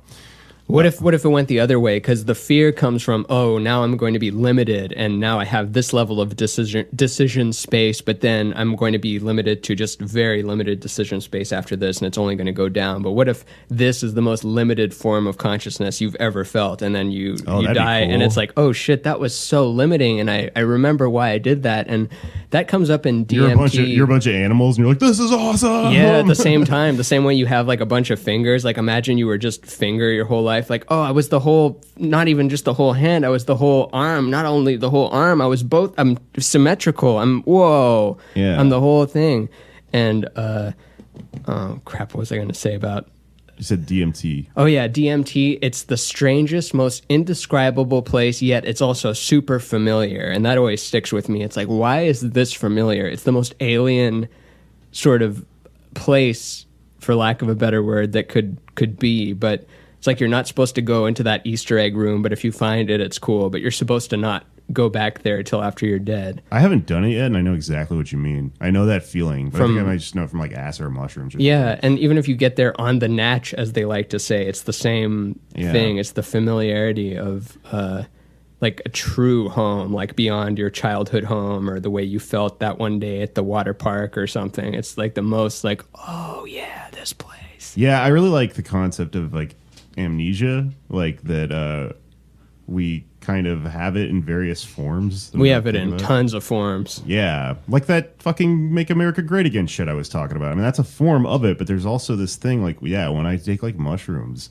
I get that feeling you're just describing, and what I feel like is, oh, right, this was where I was before the amnesia cloud thing happened, and then you get to hang out in a little bit, and then as it fades away, you slowly come back to where you were. And I always get a little bit wistful and mourn a little bit because I'm like, it's gonna be a long time before I can go back there. Yeah. You know? And I'm like, I gotta go back to this part of the thing, which sucks in a lot of ways. I'm always looking forward to it because I don't know, I don't want to say I get tired of being the whole thing, but it's in remembering why you came here to be this individual. It's like, I can't wait to go back to being my individual and doing my work. And maybe that's because I'm like, my personality type is ambitious and I like checking things off a to-do list, and I like products. Like some people are like, no, I don't really want to release an album or do that. I'm all about like, I can't wait to make this into a digestible product that not necessarily so I can make money off of it, because there's not a lot of money in it, but I would still do it if there wasn't money. There's something that's just a drive in people like us to just I love making shit. Yeah, but do you ever feel like looking forward to like, this is a little too much, I can't wait till I'm back to my regular? Because one time it was so intense of a being everythingness that I just had to, I remember I put on Adam Carolla because it was just the most like, well, you need a 2x4 and you need to have well, what the fuck do you call it? Who like, here's my whole thing. Like, just, I needed that droning, like, type of basic gearhead kind of thing. Like, oh yeah, regular material reality, not trying to unlock the pyramid code or anything. Yeah, no, I relate to that hardcore. I get it. I think that like maybe Adam Carolla might not be what I would usually reach for, but like, I'm just, in that one moment, that was the one that I reached for. I've had actually a pretty similar experience. So I got too stoned one time and I put on Mark Maron, but he was like a fucking weird demon to me. Like I was like, no, it's getting weirder. Yeah, he's got demons in him for sure. Yeah. Maybe he's exorcised some of them, but you can feel them, man. Especially when you're in that mode where your little antennas on and you're feeling, much more empathetic and intuitive about stuff. Like, have you hung out with Maron much? Not hung out like you want to get ice cream with him, but you know what I mean? You're on the same show and there's that awkward moment where it's just the two of you and you have to say something like, hey man, I loved that Gary Shandling interview you did. It's like, you said this and it really meant a lot to me. And to me, I always feel like I'm bothering him. Like the look on his face is so like, yeah. And like, I'm like, okay, I'll let you turn around now. Yeah, he's just always like that. I don't know. I've had a bunch of those kind of passing interactions with not just him, but a lot of people. But like him specifically, most of the time it's been like that. I feel like there's one time when I went out to see him when WTF was touring for like when it was first starting and it was picking up a lot of steam, and I caught him. There were 6 podcasts. Yeah, and I caught him in a really good mood in the bathroom after the show. I think we were just like at urinals next to each other, and he like turned to me and he was just like, "Is the sound in there? Is it all right?" I was like, "Yeah, man, it was good, dude. That was great." And he was like, "Badass," It was such a weird moment. That's so exactly what he would say. Yeah, but then usually it's like that, and usually it's it's probably when he's in situations where this comedy shit is just it's got so many weird ego things to it. There's all these spiders that get in your head. Like a friend of mine told me during like his peak when he was like the fucking guy, to use his terms. When Maron was at the peak? Yeah. A friend of mine moved to LA and then was like, "Hey, I went to a fucking open mic or a show or something," and he was just like, sitting in the back, kind of bitching, making fun of who was on stage, like doing something that we would be doing. And was going like, this guy's like on, everything right now. And you still you still just never escape this shit that we all feel, you know. Even if you just made $1 million, you're still like, hey, this guy went on before me, you know, like. And he just embodies that and leans into it real hard in a way that I think like what he does is kind of help people sort of work through that stuff by you going like, I'm going to take the hit here and go illustrate it and, you know, and empathize with you about it. I can kind of relate to that because I feel like I lean into that just being insane online shit thing that like, I'm like, a lot of people have these inklings. A lot of people DM me stuff and go, I agree with you. And I would never say it in public, you know? Yeah. I think we were just talking about that before we started this podcast, that like how in my household, you're like a John Oliver, where we are like, oh, did you see what Jake tweeted today? And like most of the time we agree with it, and sometimes we agree with the sentiment behind it. But like, oh, he walked into that trap by writing by not.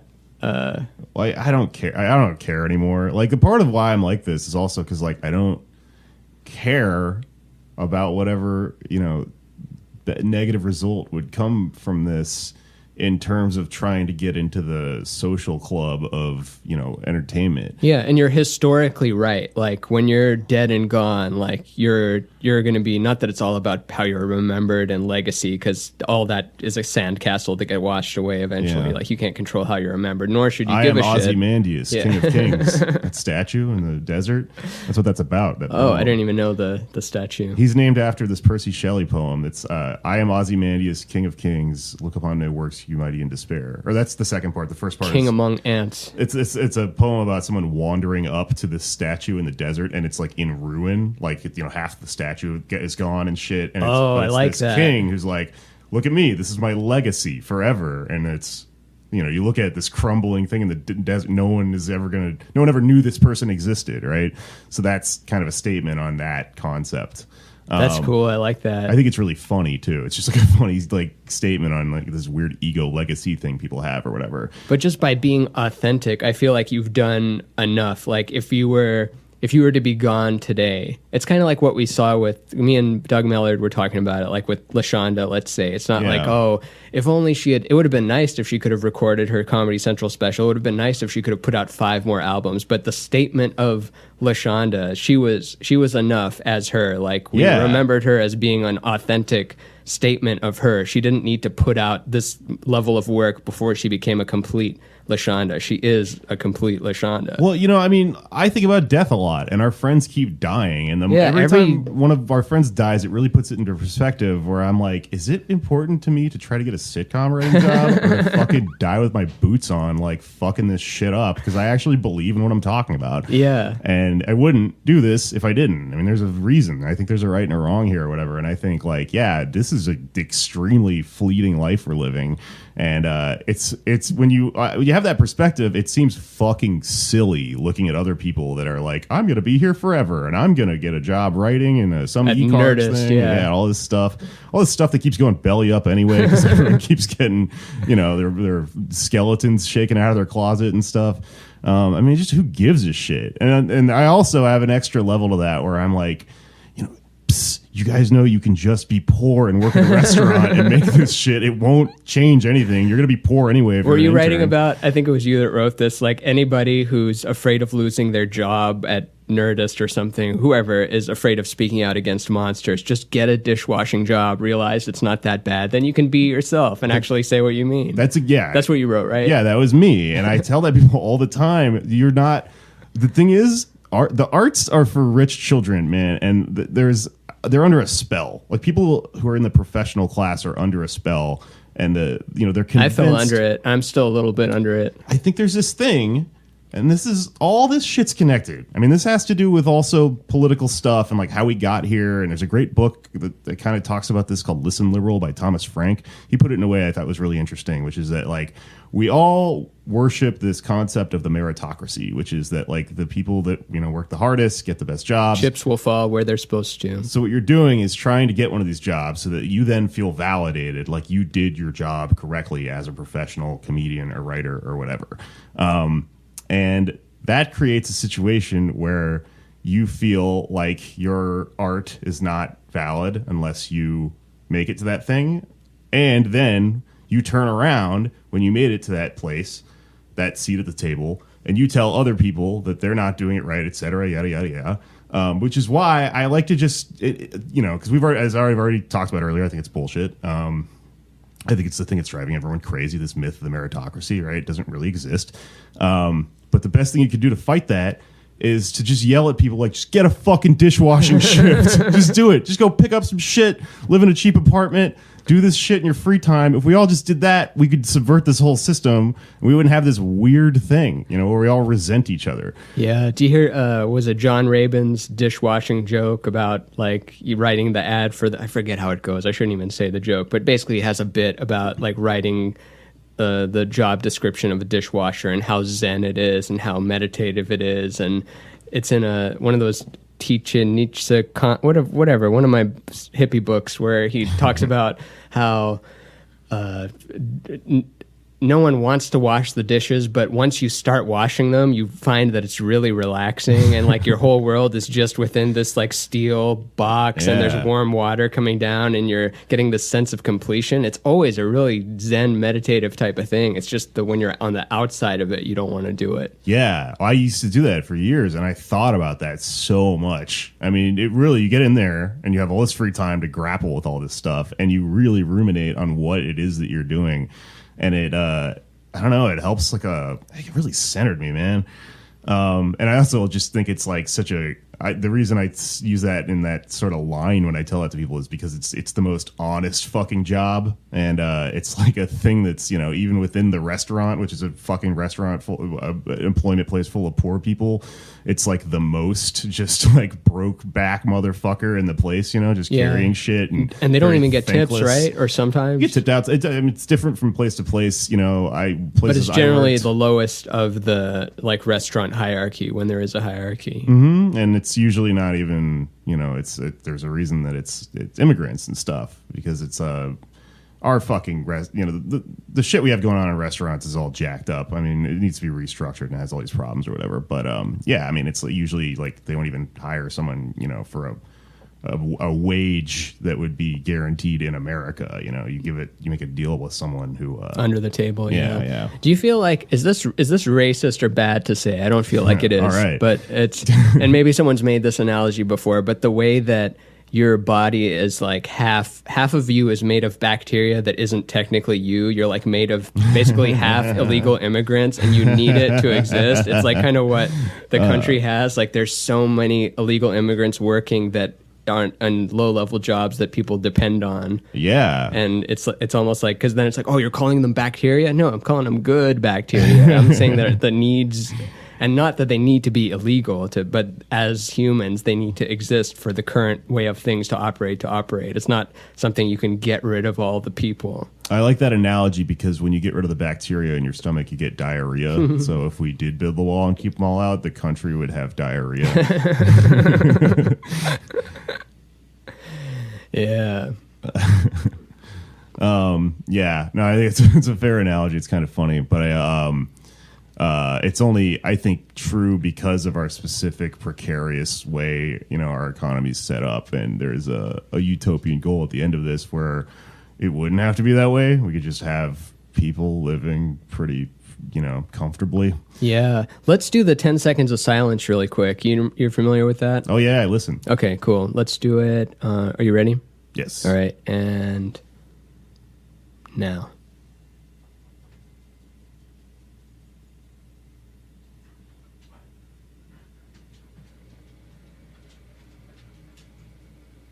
That was good, but Penny had some footsteps in it. Penny, the Instagram star, is in the room with us, staying for a few weeks. Go to the luckiest Penny on Instagram and follow her cool costume. So before we went into the silence, I was thinking, what does a utopian society look like? I mean, just base income, base healthcare. I mean, of course, utopian, you could take that to the nth degree and have it be like pure ecstasy ramping up with every moment, and each moment getting smaller, and the ecstasy going to infinity, and everybody has it, and we're all communicating whenever we want. There's no time, there's no death, there's also no requirement to do anything, but realistically, in terms of this material reality, is there any country doing it right like now or close? So I think it's an interesting question because the concept of utopia is, in some sense, like doesn't the word mean like place that doesn't exist? Isn't that where the stem of the word is? Maybe like fake place that cannot ever be. I remember reading that somewhere. The same way that politics means a lot of idiots yelling or something. I don't know. I don't know the etymology off the top of my head, but I wouldn't be surprised, and it'd be very funny.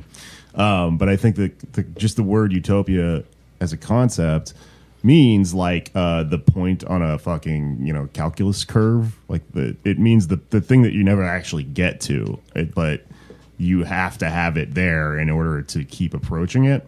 So, I mean, whenever I think about the word utopia in my head, I think about this weird emerald city glowing shit, where everyone's smiling or what. It's like an insane scientific sci-fi fantasy thing or whatever. It's not real. It's the place that Bart and his soul are going after he gets his soul back and they're paddling together instead of in a circle. That emerald city. I think it's exactly where my brain went. Yeah.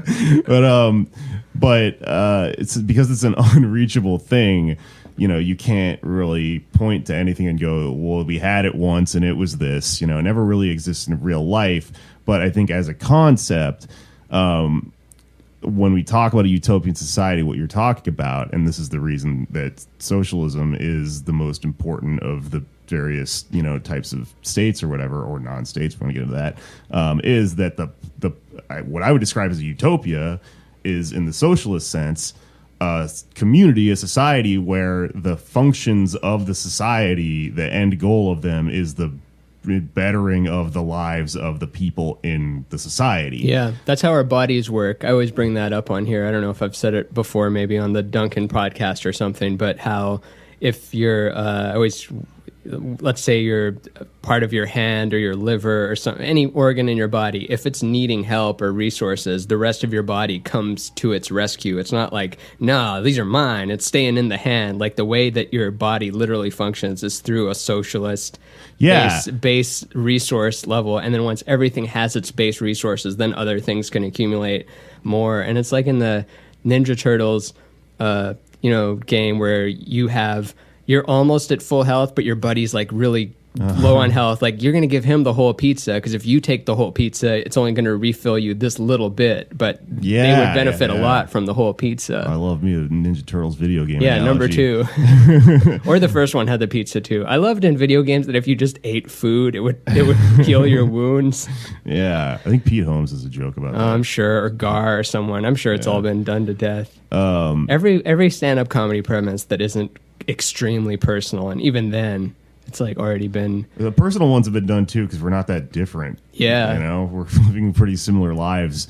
We were watching that Gary Shandling documentary. I don't know if you've seen it. It's really good, The Zen Diarrhea of Gary Shandling, and me and Catherine are watching it, and then just showing stand-up clips at the Comedy Store or whatever, and then she's like, I've seen someone do that joke today. There's comics that are like wondering why they're not famous, and they're repeating material from the 70s, slightly different, but they just have no concept of. There's so many people wondering why they're not famous stand-ups, and they haven't even watched George Carlin before or prior. The smell of your own toe fungus. Smells good, doesn't it? Make it into a little smoothie. Go on a walk.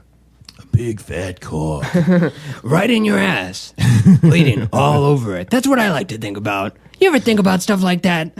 You ever think about how this country is a big asshole?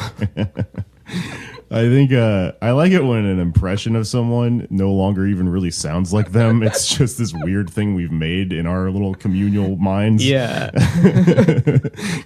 He isn't talking exactly like that. Not even close. But it's so funny imagining the little Carlin cartoon that's talking like that in your head. Me and my friend, because he's the... And then Thomas the Tank Engine got fucked right in the ass. I love that Carlin was the little conductor in the children's train show. It's so funny. Yeah. Me and my friend Mike Sears, you might have met him, because he would come out to the open mics when I first started, and still in later days too. You might have met him just around the scene or something back in Austin, but we would always do.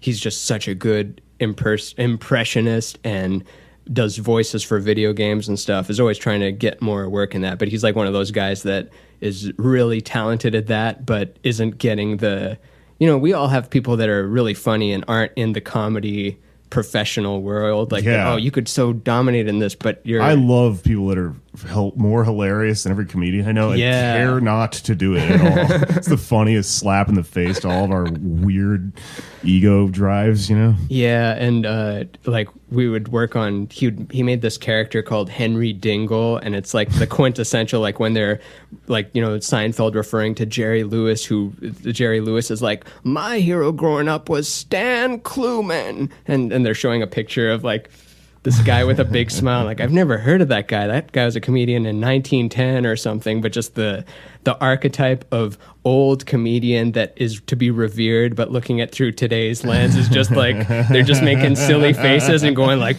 you ever fall down before? It hurts, doesn't it? Hurts your bum. And it's like, it was so brilliant the way you talked about hurting your bum, and no one talked about bums back then, and just comedy has such a little shelf life. But we've always wanted to make a Henry Dingle sketch where it's like serious, like a documentary style, like, I first got into it, Carlin Pryor, but Henry Dingle was in a different building than these guys. We want him to play Henry Dingle, so that's my doesn't Mullen do that a lot? Like, he is I'm pretty new to Cumtown. I think it's such a funny podcast, but I love that there's this, like, they're talking about the web series, but they never actually make a web series. People get mad at Mullen, like they have to always say, it's like, well, it's funny, but I don't like what he's doing about blank. It's like, I didn't ask you what you don't like about the blank. It's like, it's just funny. People don't understand the brilliance of that show is the complete, like, it's so nihilistic that it would be ridiculous to try to ascribe meaning to anything they're saying. Like, it's so steeped in irony and just saying the worst possible thing that, like, you're a fool if you think you're going to do like a gotcha like blog about how they like said the wrong thing, because it's a podcast, you have to go find it. So if you drove all the way to this place and then you did the secret knock on the door to get in, and then you're like, oh, I'm so offended by this, like, you did that on purpose. You were out there trying to find that or whatever. But like, and he's been getting that since forever. Like, he's always been, and it's good to see Nick get some like success, because and on his own terms, man, because how else was it gonna happen? He's always been good, and he's always kind of not gotten, it hasn't gone his way, I guess. But you stick to your guns, though. I mean, don't compromise, Authenticity is everything. That show is so funny to me, though, because it really is like from his fucking heart of darkness. It is a thing, like you plumbed it from the depths of the ocean, and it's got a demon inside of it, Yep. It's like... I tell people it's the only place you can get impression of gay, Jewish, Chinese Homer. You're not going to get that anywhere else. Only this bodega has it.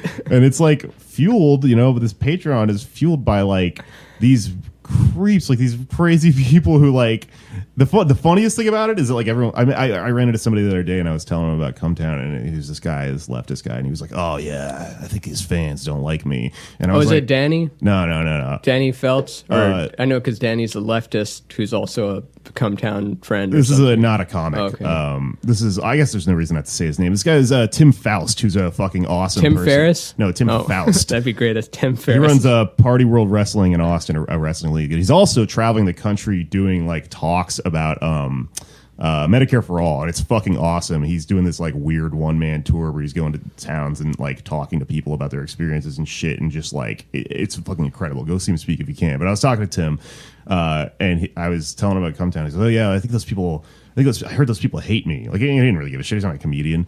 But I was like, no, they hate me too. And they hate Nick. That's the funniest part. They just hate. Like, the audience, He just summoned and just conjured up this weird pit of like crazy people that do nothing but hate. Even him they want killed, and they worship him.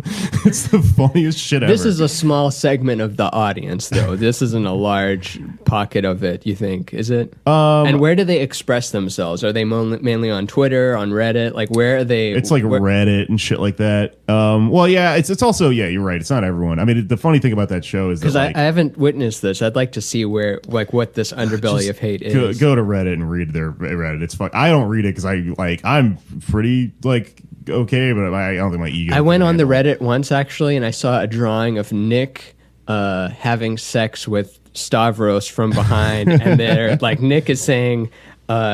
Like, oh, it's going to be so funny when Adam walks in on us. And then Stavros goes, when's he getting home? And then Nick goes, oh, in 7 days. God damn it. It's such a like Dolan, so you know, Dolan on Reddit. Dolan is this Donald the Duck looking thing, but drawn in Microsoft Paint. And it's the most vile, like sexual, blood, scatological, immature, I'm going to hell for this sort of cartoon that just makes you want to look away after reading some of them. But some of them hit you right in that really dark humor spot. And it just reminds me of that a lot. Like when I first saw that, it looked like something. I'm like, I wonder if Mullen invented that. That looks like something he'd invent. Yeah, and that world is like, you know, if you're really into comedy like that, there's a fucking place for that. Like some of us don't want to listen to basic entry level shit, man. I'm like a fucking. I see it like spicy food. Comedy. Like you shouldn't put spicy food in front of someone and not tell them it's spicy, but you also shouldn't ban spicy food. It's like, no, I like that spice. I like the kick. I know it's uncomfortable for you, but I like. And you shouldn't listen to like some really intense fucking, you know, jazz that you don't understand on your first time listening to jazz. You know, there's a place for all this shit or whatever. I will also say, did you have a joke about Seth Cockfield like walking into him with like really like complicated jazz fusion while he was doing it or something? Someone had a joke about that. Oh, I had a joke about. It's not like making fun of him or anything. It's more funny that you just walk in on the complex jazz or something. I walked into his apartment and I think he was. I think I might have walked in on him having sex, and I didn't realize he was having sex because the music he's playing was just like hot jazz. I just thought it was the funniest type of music to fuck to, just like big band, crazy, like, you know, solos all over the place. And stuff. That's funny. Did you see? It's also in that Gary Shandling doc where Dave Coulier walks in on Gary Shandling having sex, and he just keeps going, and he turns his head and goes, "Hey, Dave." That sounded more like Bill Clinton, but you know, the Gary Shandling, like, "Hey, Dave." Who was saying like Mitzi Shore, Gary Shandling, and Louis Anderson all have the same, or no, Fran Drescher maybe, the same. I'm Louis. Life with Mom. It's Christmas. Tom Rhodes has a joke about him going to. I think it's public. He says it on stage. I don't know if he's taped it or anything. Oh, I know what you're talking about. You've seen the joke where he like wins a contest and then Louis Anderson takes him back to his celebrity wall of fame wall and then puts his hands on his butt cheeks and then he's like, "Can we go back to the Comedy Store now?" And then the punchline is like, "Now looking back all those years later, I can't help but wonder how much better my career would have been if I just fucked that guy." Good night, everybody. Oh man, that is so fucking funny and messed up. We all know it's true though. Like we grew up knowing that. I mean, Danny Palumbo's joke about, you know, the elevator pitch. Like, okay, you have 10 seconds to pitch your movie in an elevator. What do you suck his dick? Oh, sorry, smash cut to me sucking his dick. Like we know it's been perverse and like, you know, sleeping with the director in the show business, strong armed. You'll never work dishwashing job. Mm-hmm. It's that easy. Yeah, people are afraid. Shit, man. People are afraid. Because the thing is, when you have the dishwashing job, you don't get to tell your parents, "I did it, I'm a professional comedian." Who gives a shit about your parents? They're not going to like you anyway once you become a professional comedian. They're never happy. Just do shit on your own terms. It's fucking great. You can't get fired. Yeah, from a dishwasher job? Yeah. Yeah. Embrace the dirt. Yeah. Or, I mean, what else other than dishwasher could they do? Could they... I mean, I just use that as the most extreme example, but there's work that is like available. It's just that we have this concept of dignified work as if you're some fucking special person, you know? Yeah. And I just, you know, it's a big part of our society. You go to college for this reason to, you know, to get a little piece of paper that tells you you are now worthy of dignified work and you're not like all these other people. But like that shit's falling apart anyway. I've tended bar with people that have like PhDs and shit. In what? I don't remember, but I mean, like, I feel if it's in the liberal arts or the pure sciences, you're kind of screwed, and maybe even in the applied sciences a little bit, but probably applied sciences has the best bet. yeah. I think I definitely remember someone telling me about their dissertation while we were like, fucking pouring shots or whatever. I never liked school. I just got by. I never was killing it at school. My brother killed it at school, and I think that's, whether it's that or on a deep soul level, I'm like not meant to sit down and be in that factory worker thing. Because wasn't school invented to create factory workers? Are you familiar with that? Yeah, so there's a whole kind of thing about that if you read. It was invented by the KKK or something to not, I know I'm exaggerating. It's not, of course, the KKK didn't invent school, but the way school is structured the way it is to make factory workers. And at a time, it was really good to have factory workers. Now we don't need factory workers anymore because it's getting automated. And why should you remember dates when we have it all available on Wi-Fi? You should be teaching critical thinking and where your strengths are and stuff. There's that, and there's definitely periods in history where it was, and I mean, it's so obvious if you think about what school was like, that it was, it's designed to indoctrinate you into being a worker and not like all this stuff that it's saying it's doing. Oh, it's for feeding your brain or whatever. But there's also the history of like, the history of history class in like high schools is, it was basically just propaganda. And that's why, the history classes still haven't made it all the way back to being what they theoretically are, but they definitely are a little bit better than they were, probably for someone fucking 50, 100 years ago or whatever, or if even it goes back as far as 100 years ago. So you're saying like what it should be is, rather than this biased 80s movie look at history, it should be like the way that we like current TV, where there's no actual villain. It's two opposing sides that think that they're doing the right thing when really they're not. Yeah, I mean, I guess like that kind of makes sense in terms of like, currently we have a villain, which is like, I mean, I grew up in Texas, and like history class there is like, Texas history is half of it. It's half U.S. history, half Texas history. You have to learn about Santa Ana and the Alamo, and it's all wrong too. Mm-hmm. It's all completely like, no, this is like stolen land and shit. And like in Mexico, they call the U.S.-American War the U.S. invasion, but we call it the war, as if there was some kind of war we were fighting. Makes no fucking sense, And there's also this thing of like, this is why I'm just so kind of on this socialist kick, and I'm like, it's blown my mind. I like so also that you wrote at one point that because you're half Mexican, so you don't get credit from either side. Like you don't get credit for being Mexican from the white side of things, and you don't get credit for being white from the.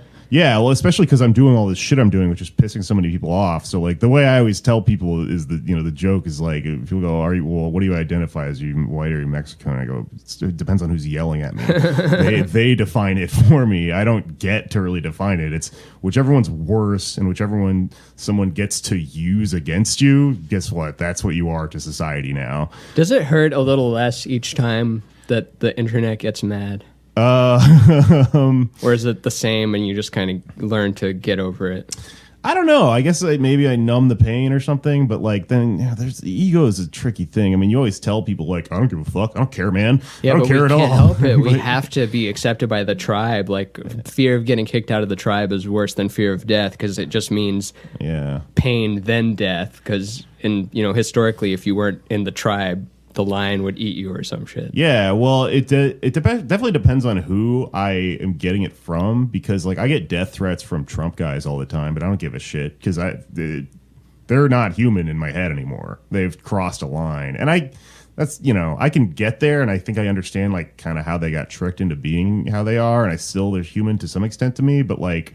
I don't have the time of day to go like, all right, pal, this person that emailed me out of nowhere, let's sit down and explain the history of the world to each other. It's just, they're an abstract thing. But like when another comedian... Well, you're saying that happens? Because that would be interesting. Yeah, I get death threats from people. And then sometimes if I don't do this that much, but once or twice I've been like, let's talk. And it's just that we're so fucking mired in the different foxholes that like. Yeah, I wish we never- could have a yelling, like, but within like set boundaries, like, okay, this will never escalate to physical violence, and try not to just make it into a loudness war, but like by all means just debate it out and be like, no, that's ridiculous, you idiot. Or don't even call him an idiot. I wish we could have an actual structured. Well, I mean, the thing is, like, I'm getting pretty good at talking about this shit, and I have had conversations where I've been on the internet for like 8 hours talking to somebody and really gotten somewhere with them.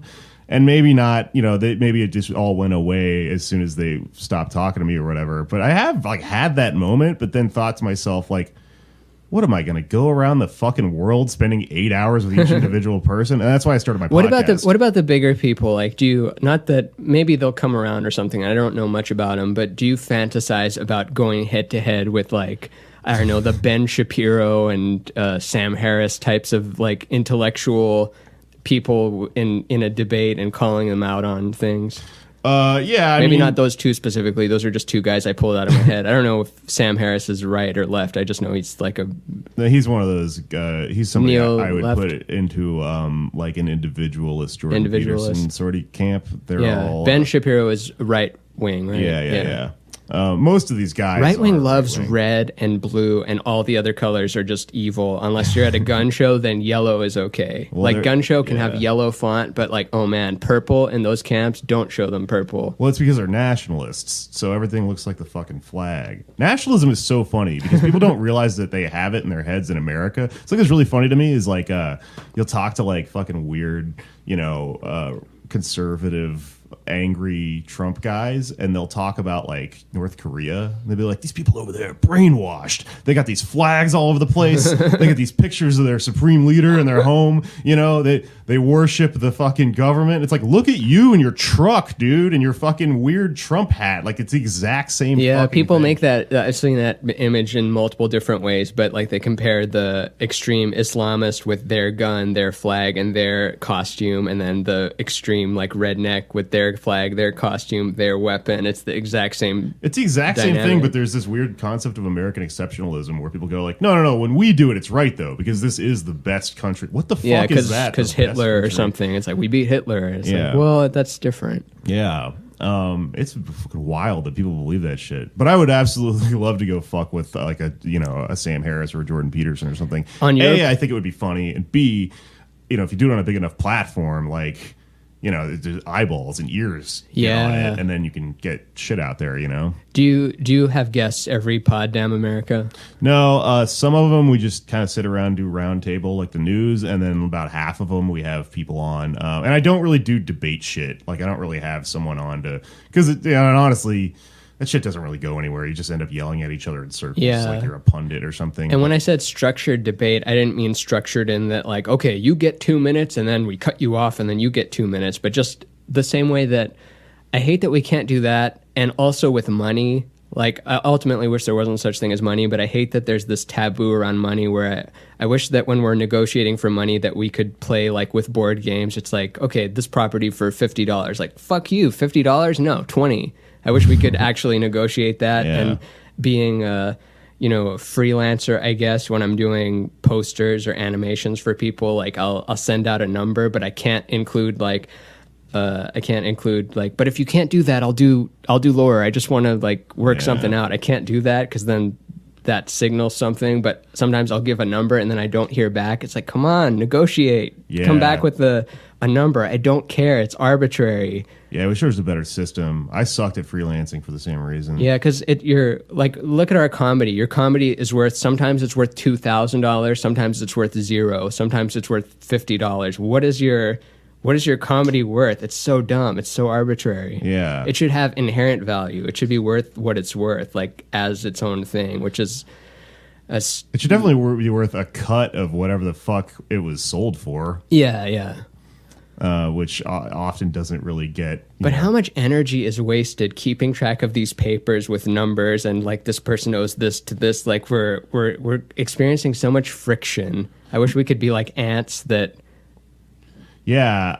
Because people want to work. We want to give value, and people mistake the socialist attitude for like, oh, you just want to sit and watch TV all day. It's like, no, I want to provide value, but I don't want That's exactly it. People will tell you, oh, this is all about you want free stuff. And it's like, no, I want the actual shit that I created that then got put into somebody else's pocket. You just want your fair cut of the benefits of your labor, because it's really nonsense that you work for someone else and then they pocket the profit for no reason other than supposedly, because they made their way to the top. But half the people that own companies fell ass backwards into them. They're all from dynasties and shit. Do you feel like you could make money if you were like, I think about this a lot, but I don't do it because it goes against my moral whateverness. But like, you could sign up for a drop shipping company, sell like Christian Bible quotes on shirts and jewelry, target a certain group on Facebook ads, give it like $5 a day, and turn a profitable,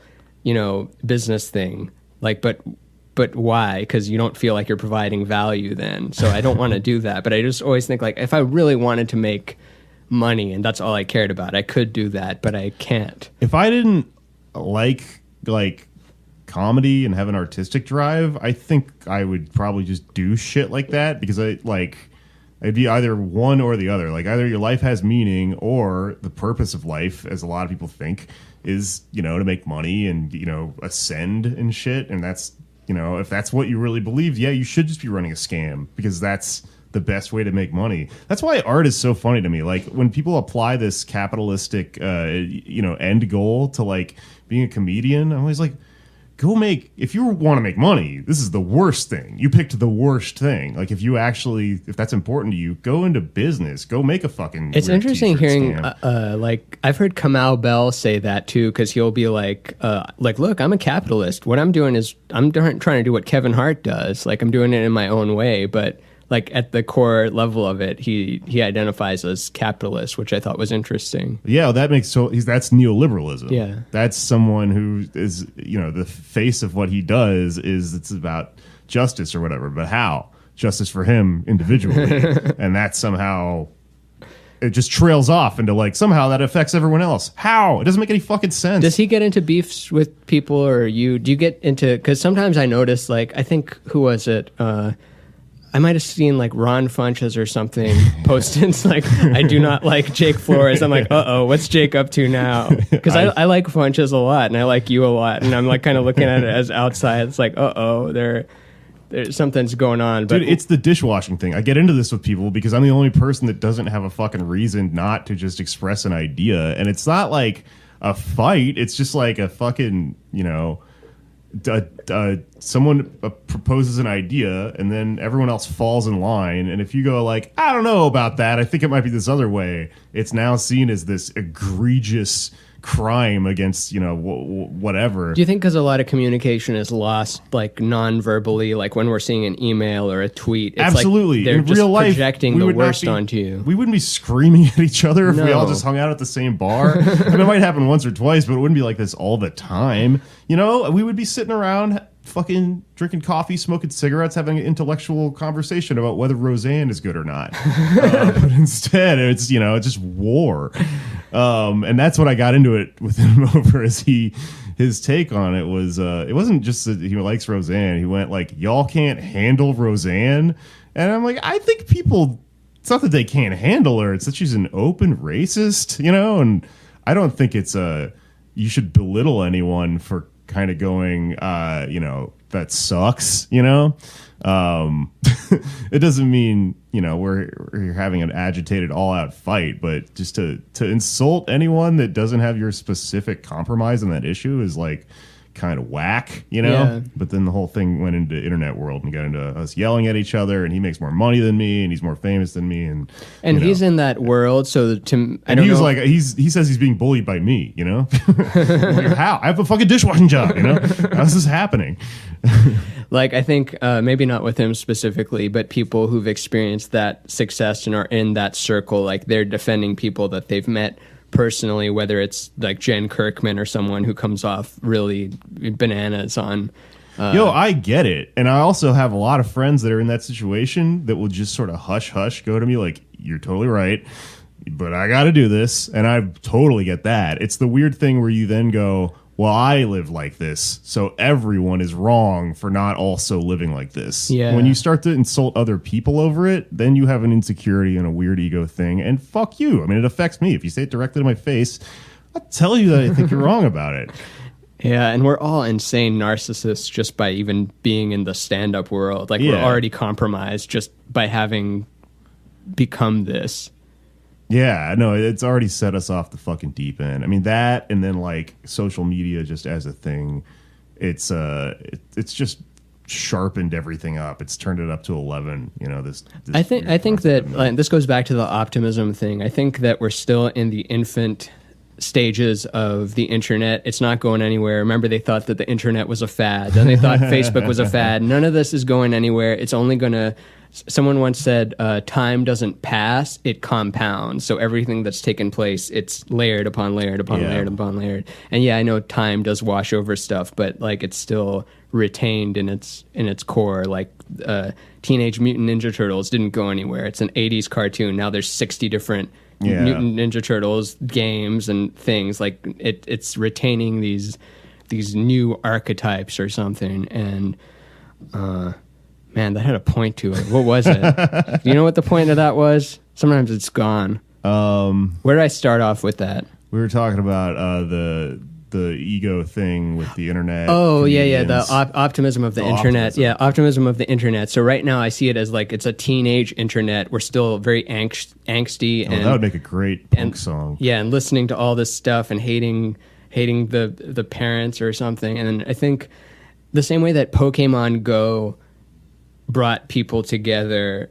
in real life, like we're so obsessed with like the phones are stopping us from socializing. The phone in that case, it was the first like AR coming out party thing of, you know, you'd be walking down streets here in East LA where before you would have been shot for wearing colors. Like if you'd wore red in the 90s, you would have been shot. Now it's like you're going up to strangers like, hey, did you see Charmander around this church? It's like, oh, it's back up there. You're talking to strangers for a week. Yeah. That's what was going down. It was wild. And now it's gone. But it was a weird phenomenon. Which I really liked it. It's going to come back in a different form. That was just the first taste of it. It's not going anywhere. And I think that as we move more into the internet and there's more sensory input and you can gauge emotion better, we're going to have more empathy as opposed to seeing a text and seeing a little egg next to it or your face with a check mark next to it, verified. People should be behaving like this, and then you're writing down your credits and your bio.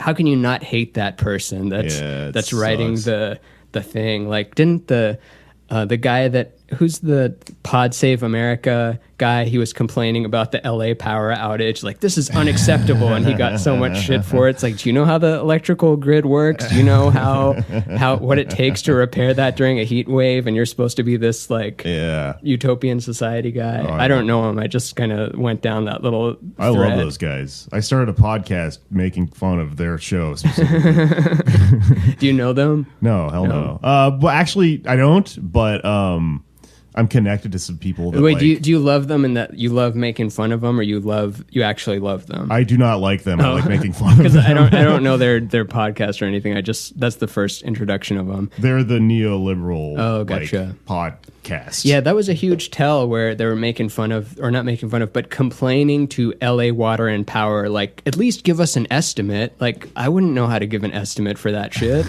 And you can be like, okay, it's going to be 12 hours, and then after 12 hours, it's going to be 24 hours. So the estimate is meaningless. At least be honest and say, we don't know. If you want to come help, here is a wrench and a helmet, but other than that, just please be patient. It's a miracle that any of this ever worked. It's only been around for 100 years. Chill out.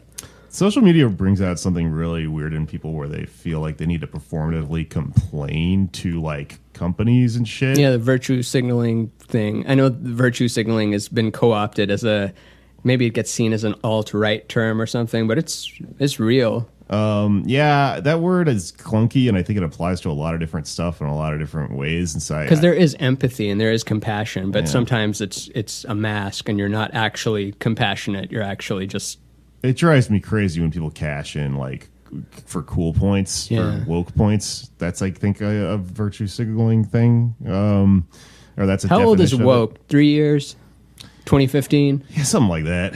Yeah. Probably at the streets, 2014. I think it came out of Black Twitter. Yeah. A lot of stuff comes out of Black Twitter. Yes, and then yes, gets, Queen. And then Like- it gets like no credit Yeah, I for asked- whatever teenager came up with it. I was asking like who came up with Yas Queen, and someone said like it's from Alana Glazer on Broad City, who probably got it from Phoebe Robinson, who probably got it from There's an origin for it. Yeah, it's like stems back. No, there. there's an actual origin. Really? There was a fan in some, I think, Scandinavian country who was following Lady Gaga around after a show and just, kind of breathing heavy. Oh my God, it's you! And he kept going, "Yas, Queen, Yas, Queen." I think that's the root. But there's an interesting cycle that those things go through because they get put through this meat grinder of like anything that goes through Black Twitter and then like gay culture and then white women and then whatever. Somehow it ends at the very end of it. Your mom saying it. Yeah. It starts off somewhere else. Once commercials have it, it's done. Yeah, And they're catching up. yeah. Like commercials are saying lit, like reading is lit. Have you seen that? It's like the like Yeah. we grew up with you get pizza if you read, and now it's like you're lit if you read. Hey kids, you want to be lit? It's so funny how like at the end of that thing, the people that are like marketing that and focus grouping it into a commercial have no idea that they're committing the fucking murder of the word. Yeah, Like, by they're- doing it, they are murdering it because they're on that side. Yeah. And they just gleefully do it because, dollars or whatever. But it's like you're just destroying fun. This weird part of society that's function is to end anything that was once new and, fun to say and interesting. How much money is spent on TV commercials? Like $500 billion or something. So much. And no one's watching a single one of them, but so much money is spent writing them, producing them, catering them, yeah. director, editor. Yeah, nobody even watches TV, Yeah. or at least it's heading that way. Or when it's on the pre-roll on YouTube, you're just like waiting for that 4, 3, 2, 1. And if it's one of those ones you can't skip, it's like, okay, new tab. Like it's your... So I was talking earlier about things that like are weird and you just take it for granted because they're so common. There's like the TV thing, words. Money is also another really funny one. Like you just carry around this weird shit in your pocket that's whatever. That's kind of funny. But the commercials I used to think about all the time when I was growing up. And it was a novel thought when I was a kid, and then you sort of just get used to it, and that's how these things get in your head or whatever. But like commercials are so fucking weird. Advertising is weird because everyone actively hates it, and the people that put them together understand that everyone actively hates it, so they have to like create mechanisms to where you are forced to watch this thing that like rather than try to make it palatable and make it like fun because it inherently can't be because it's someone trying to sell you Tide or whatever. It's like a button that doesn't fucking work when you click on it. You go, ha ha ha! You watched this weird micro play I made about like scrubbing bubbles or whatever. It's just fucking bizarre, and it's like one of the cornerstones of our economy. And every 90s commercial is based on, not everyone, but like there's like don't do drugs, yet also if you don't eat corn pops you will experience withdrawal in school. Like you're looking at the clock and you're like, gotta have my pops, I gotta have them, I gotta have them, I gotta have my Pop-Tarts, ooh, I'm shaking, oh, I got them. Yeah. I'm just a fiend. That's so fucking weird. Stuff that's marketed to kids is super weird because it's like, who came up with this shit? An adult, Like I always wonder about who writes like children's television shows because they can't be written by the people that they're for to address their point of view on anything. So like, how the fuck? How does that happen? Yeah. And some of them are good when you're a kid. So you're like, how do they figure out what you wanted to see with your little weird brain? Guess because like we do want the grown-up stuff.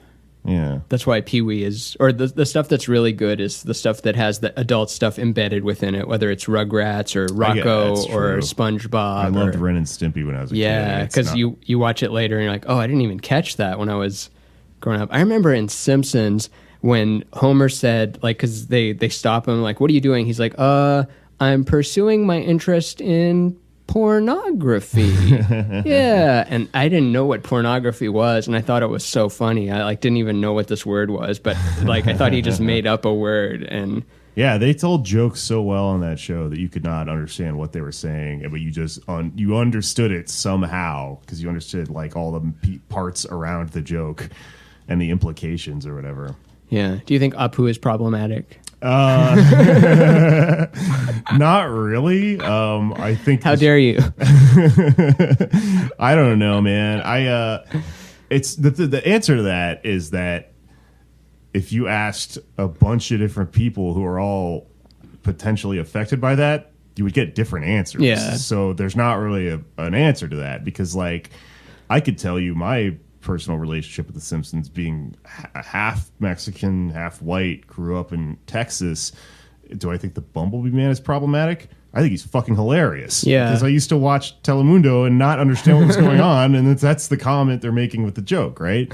And it's not, the words like racist are just too malleable. Like it's there's something going on there and there's something to be discussed, but to go like racist, it's like, and at the root of it, like comparing it to the KKK, like what are you talking about? Yeah, it's a very boy who cried wolf sort of thing. If you use up all your energy on the little stuff, you're not going to be taken seriously for the big stuff, right? Yeah, and it's also just the word is that loose. If the word means everything, then the word means nothing, and so like it is kind of lame that like and if you want to talk about the implications of a character in a TV show, talk about them in that way. But it's too tempting to use these big words that get everyone to raise their pitchforks up and then go like, yeah, you're the best pitchfork guy. You're our hero or whatever.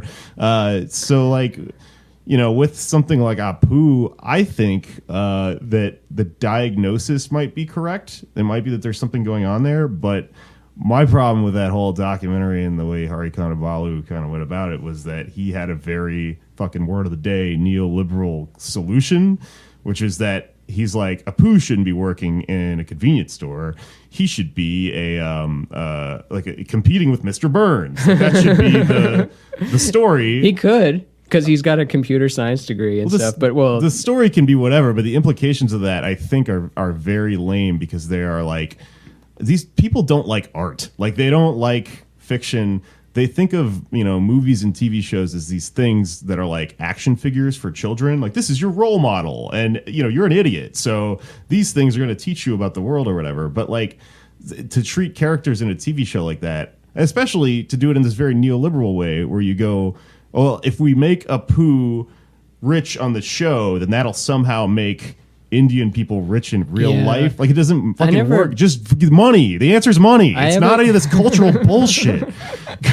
I never understood the whole maybe some people need it, but the whole growing up I just didn't, there was no one that looked like me who did blank, and then I saw blank who looked like me and I thought I can do that. That guy looks like me. I never wanted a thing that looked like me so that I could be that thing. I was always just like, no, I'm going to do what I'm going to do. And like with Aziz being the first Indian that didn't do Indian-y roles and was called Tom instead of Pindar or something. Yeah. Like you don't, but I don't really buy it. That's a thing that like, and far be it for me to tell people, that no one's ever felt like that, but I feel like that line gets used. I mean, the feeling is real. It all comes down to like, what do we do about the feeling? And is the reaction based on the emotion the proper thing to do? I just feel like that line of thinking gets used in a really dirty way. It does, and nonstop. The part of that with like the way, we've got these politicians now and this culture is that it gets used as a substitute for improving your life at all. It's a Band-Aid. The left or Band-Aids heal stuff. The quote-unquote left in this country, the neoliberal Democratic Party left, the establishment bullshit, like they're all about like, we're going to include you in the next Marvel movie. There's going to be a person that looks like you. But then if you go, okay, but I'm dying and I need to go to the hospital, they're like, that's too far of a thing to... But there's a guy who looks like you in the movie. And it's like, but these are two... You can't give me that without the other part. Like, fuck you. This is just a trick, Yeah. And that's why it's so devious and disturbing. And that's why I tend to get a little bit like when someone really goes out to make that point, I'm like, I think this is bullshit. Probably. I think you're doing it because now that gets you recognition or whatever. But, that doesn't mean that the thing itself doesn't have truth in it. It's just that it's a trend that is a little suspicious. Yeah, we're going through a thing right now where I'm trying to articulate it the way he did, but we're just talking about comedy, me and Dave Ross, and how it's all, what did he say, like basically in the 80s, like he's watching one of those Live at the Improv or Rodney Dangerfield things, and everyone coming out is just 80'd out. Like everyone is so 80s. And then Seinfeld comes out and he's just him. And it's like, oh, that's why. He's always just been himself. And he's like, I think we're going through that kind of now. It's not the same cheesiness thing, but we're going through a thing where everyone is kind of behaving in this one way that's going to be seen as very weird. In 10 years, we're going to look back and be like, that's how people behaved in the 2010 decade. It was the very reactionary identity politics, blaming. Being a tourist in activism and being like a very disingenuous, fucking fake woke, virtue signal-y, cultural, activist or whatever is going to be the shoulder pads and weird hair of this era. Yeah, you're seeing, like, I see women post about, like, how I just see this recurring kind of meme joke thing come up, like 2015, like, oh, I hate fuck boys, and then 2018, it's like, oh, fuck boys are so better than woke boys. Like, woke boys are way worse than fuck boys. At least fuck boys are authentic. Yeah. I do like thinking about the future because, what's the next thing going to be? Who knows? What fun fruit thing will they roll out with next? We're not going to know. We thought it was flying cars, and then the internet came out of nowhere. It's always some unknown variable that is blindsiding the rest of things. Oh, yeah, I was going to ask you about, because I haven't dug into it yet, but like you get into a war with Elon Musk sometimes. Does he write back to you, or he blocks you, or what's going on with that? No. See, Elon Musk, we'd probably be in a better situation if Elon Musk blocked people, but he fucking tweets back at me. I got him and Grimes. I completed the set. Isn't that crazy? Yeah, both of them have tweeted back at me about shit when I was making fun of them. And what were you making fun of him about? Because from what I understand, like, and people kind of, my cartoon version of Elon Musk is a guy that loves making the world more efficient and has a really engineering, technical sided mind. And then some people have told me that no, he's not that. He's more a venture capitalist. He's not a genius. He's like a Steve Jobs that gets people to do those things, and he's the maker of it. But I don't really know much. And then the other thing I hear is that he's not, doesn't pay workers fairly or something like that. What is your criticism of the Musk? I'm glad you asked.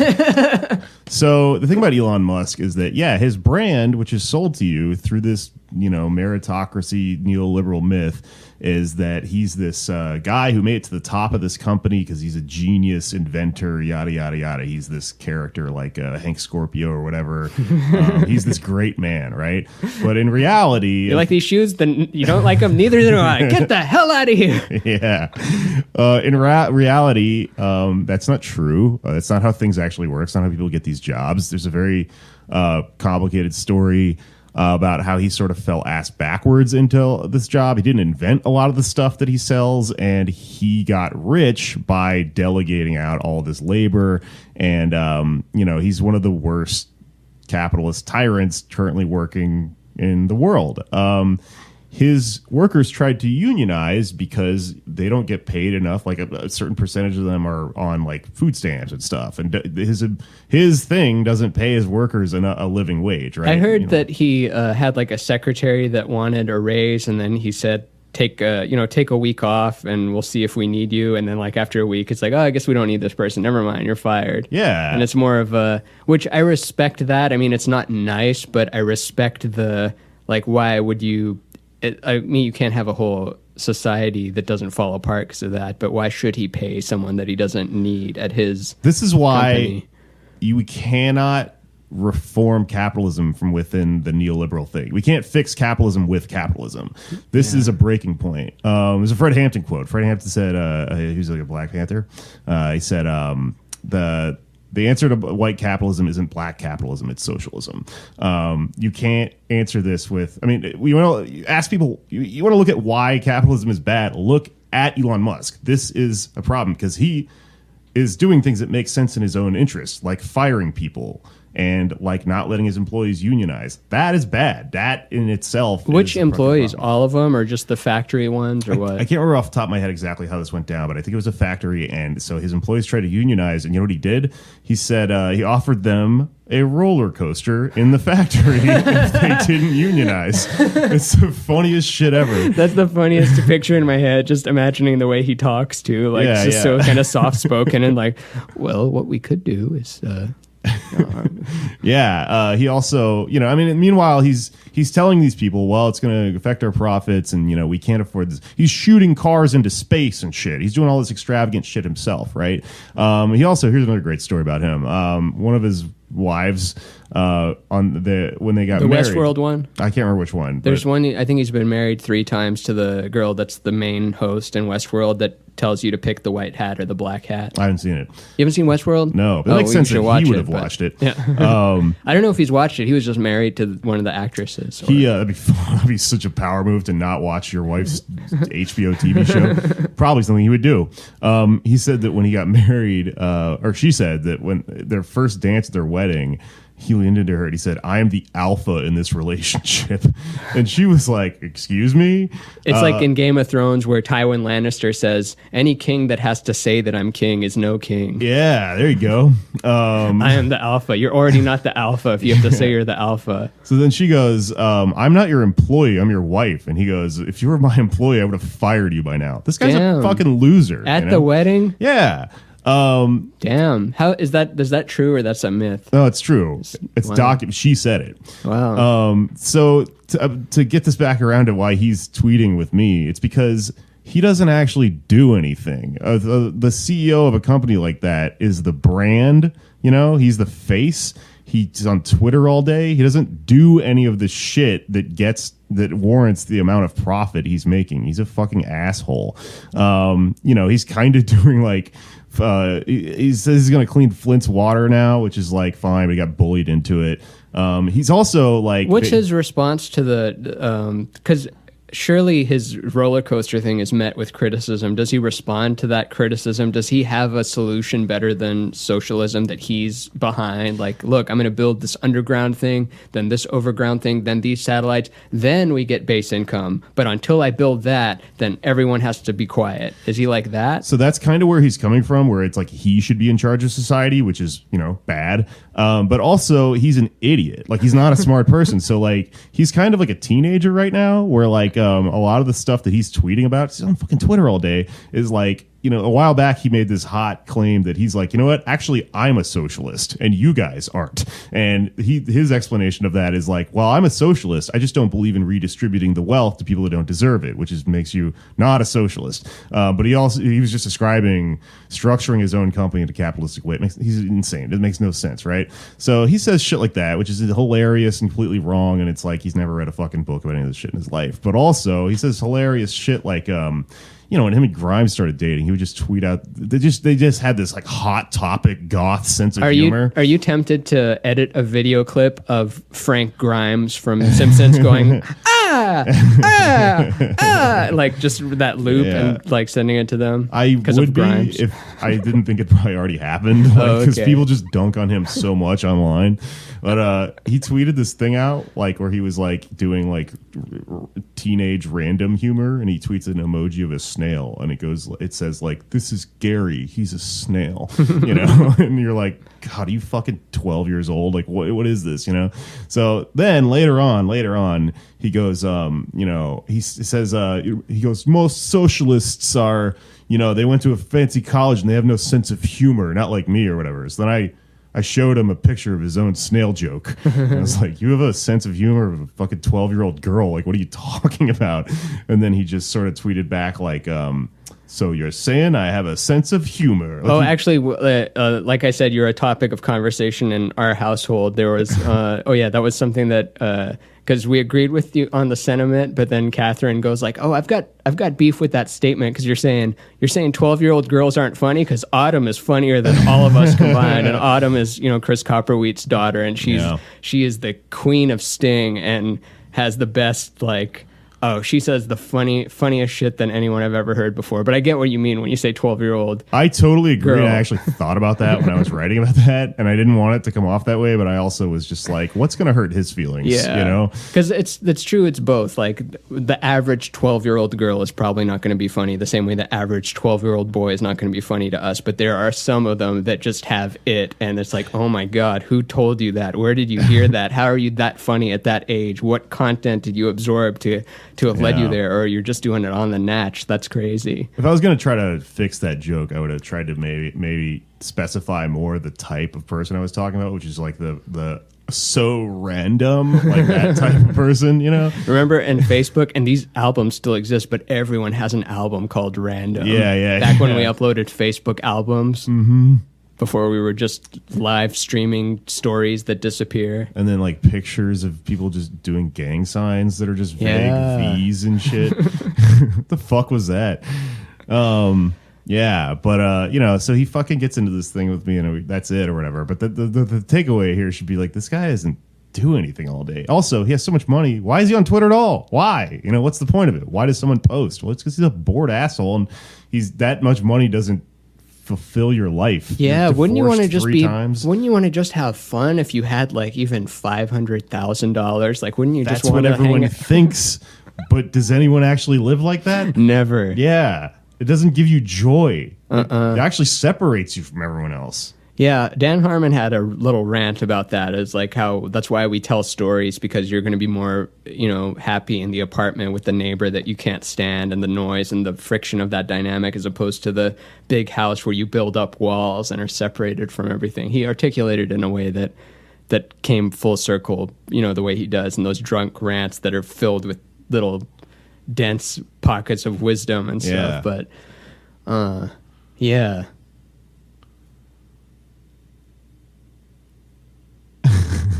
What now? That was unplanned silence.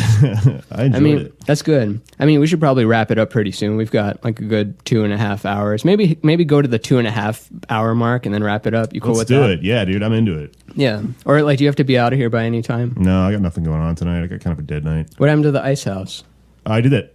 I did it a few days ago. Oh, right on. Do you want to come to Andy Kindler's particular show? Sure. Andy Kindler, and I feel like you and Andy would get along a lot because he either a lot or he'd hate me. I don't know which you think one so? it is. Because I think he gets into a lot of Twitter wars too, and is fighting maybe almost to a fault, too much fighting. Yeah. On the other side, and also I've met him before. And he was the sweetest person ever. He is. Then online, I feel like we're on opposite sides of some things, and I don't know where. You think he's on the neoliberal side? Well, it's not that anyone is like that on purpose. It's that it's the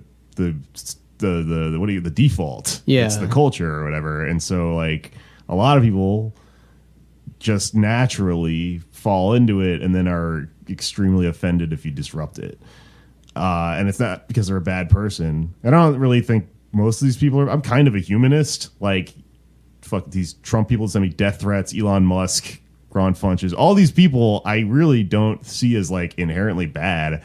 I'm just like, you went down an avenue that you got to kind of back up out of if you want to ever be happy or, you know, or be part of society or make anything good, you know? Yeah. But it's hard. And I get that it's hard. Yeah, because in doing so, you have to, we know at a deep level that in being part of a polarity, you're creating the other side of the polarity, because that's how, you know, there's also works. this thing to it that I think is kind of interesting. Somebody put to me a while back, which is that because of this internet shit, you're now not the Donald Glover album. The one where he's really stoned.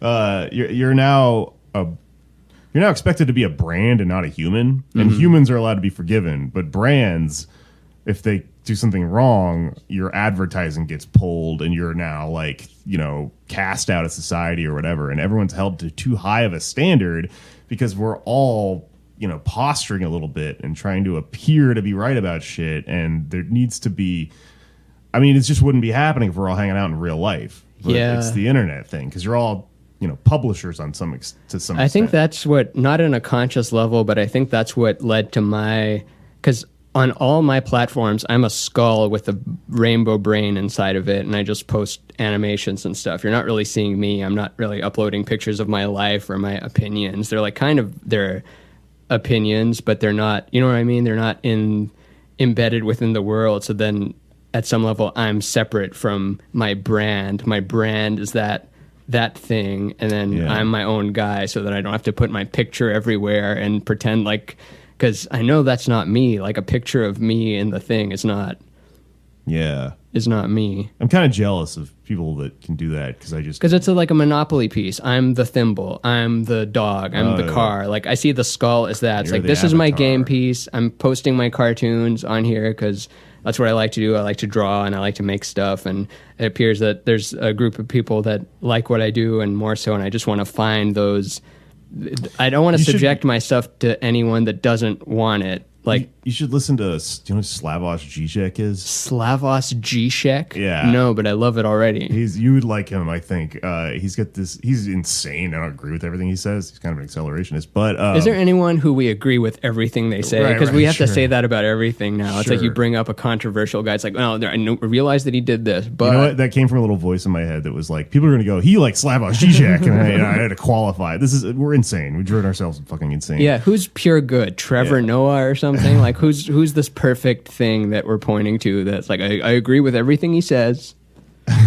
So Slavoj Žižek, first of all, he has a great fucking couple of films called The Pervert's Guide to Ideology, which is he's this philosopher with this crazy accent who sort of deconstructs like Western cinema and movies, and like it's insane. He just has these mind-blowing kind of takes on what's really going on when you watch the movie Titanic or something, and how it's about capitalism, etc. And but he also has a really Does that mean that the decline is half of it? And because that movie, that I loved that the sinking. I thought I'd never seen it till literally a year or two ago. I watched it with Olivia, and it's like her favorite movie. She can quote it with the inflections correct too before it happens. She's seen it a lot, and I thought it was a great movie. But in my head, it was like, it's about this romance, and then at the end, the boat sinks, and then he's hanging there, and then he freezes to death, and they say bye. And then when it starts sinking before the first half is done, I'm like, oh shit, it's mostly sinking. That's the movie. So you think that's what's going to happen?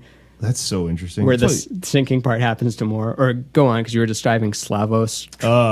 Well, yeah, Hungarian from System of a Down. Over.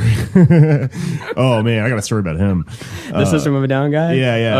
Okay, hold on. Let me just finish Slavoj. I just got to tell you a quick thing about Serge Tonkin. Slavoj Targaryen. Targaryen.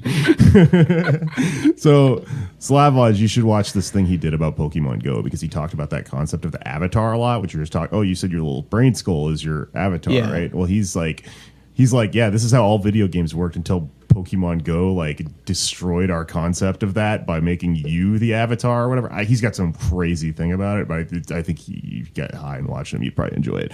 But the second thing is, so I got curious a while back and looked up Serge Tonkin on Twitter. So I was just like, I wonder whatever happened to the guy from System of a Down, and he's like, he's a big Christian jazz musician now. Really? And like vocalist? Yeah, and he I'm not sure exactly, but he he still has the System of a Down stuff like in his profile, but his main big fucking picture on his Twitter page is his new album. It's called Jazz Is Christ. Is spelled I-Z. No. It's so man, crazy. What if it's great and I love it? Maybe it is. I don't know. That's so funny. I laughed real hard when I fucking when I saw that, but then I talked to a friend of mine who's, I think they're Armenian, right? Yeah. About that's that. why, like, I don't know if you know Eric Dodorian and Donny Devanian, but anyone with any Armenian name I just love, or if it even sounds vaguely Armenian, I love adding System of a Down at the end of it. I'm reading the Game of Thrones books right now, and there's a character named Beric Dondarrion. Oh yeah, the guy with the eye patch who's the Lord of Light guy. Yeah. He's got a great voice on the show. That dude's like, you can tell he's probably a Shakespearean actor. Like his voice carries through all of it, where other people, like, compared to his voice, is like, oh man, they're not doing as much as this guy is. Every line is crisp and deep, even if not yelled. Yeah, that guy's voice rules. Yeah. Do you know his pal Thoros of Myr, the wizard that keeps resurrecting him? Mm-hmm. That guy had never acted before. He was a comedian in England, and he like got the job. Damn. Like, he made it through his audition, and then he said, like, I read an interview with him. He said he went home and Googled the Wikipedia article for acting.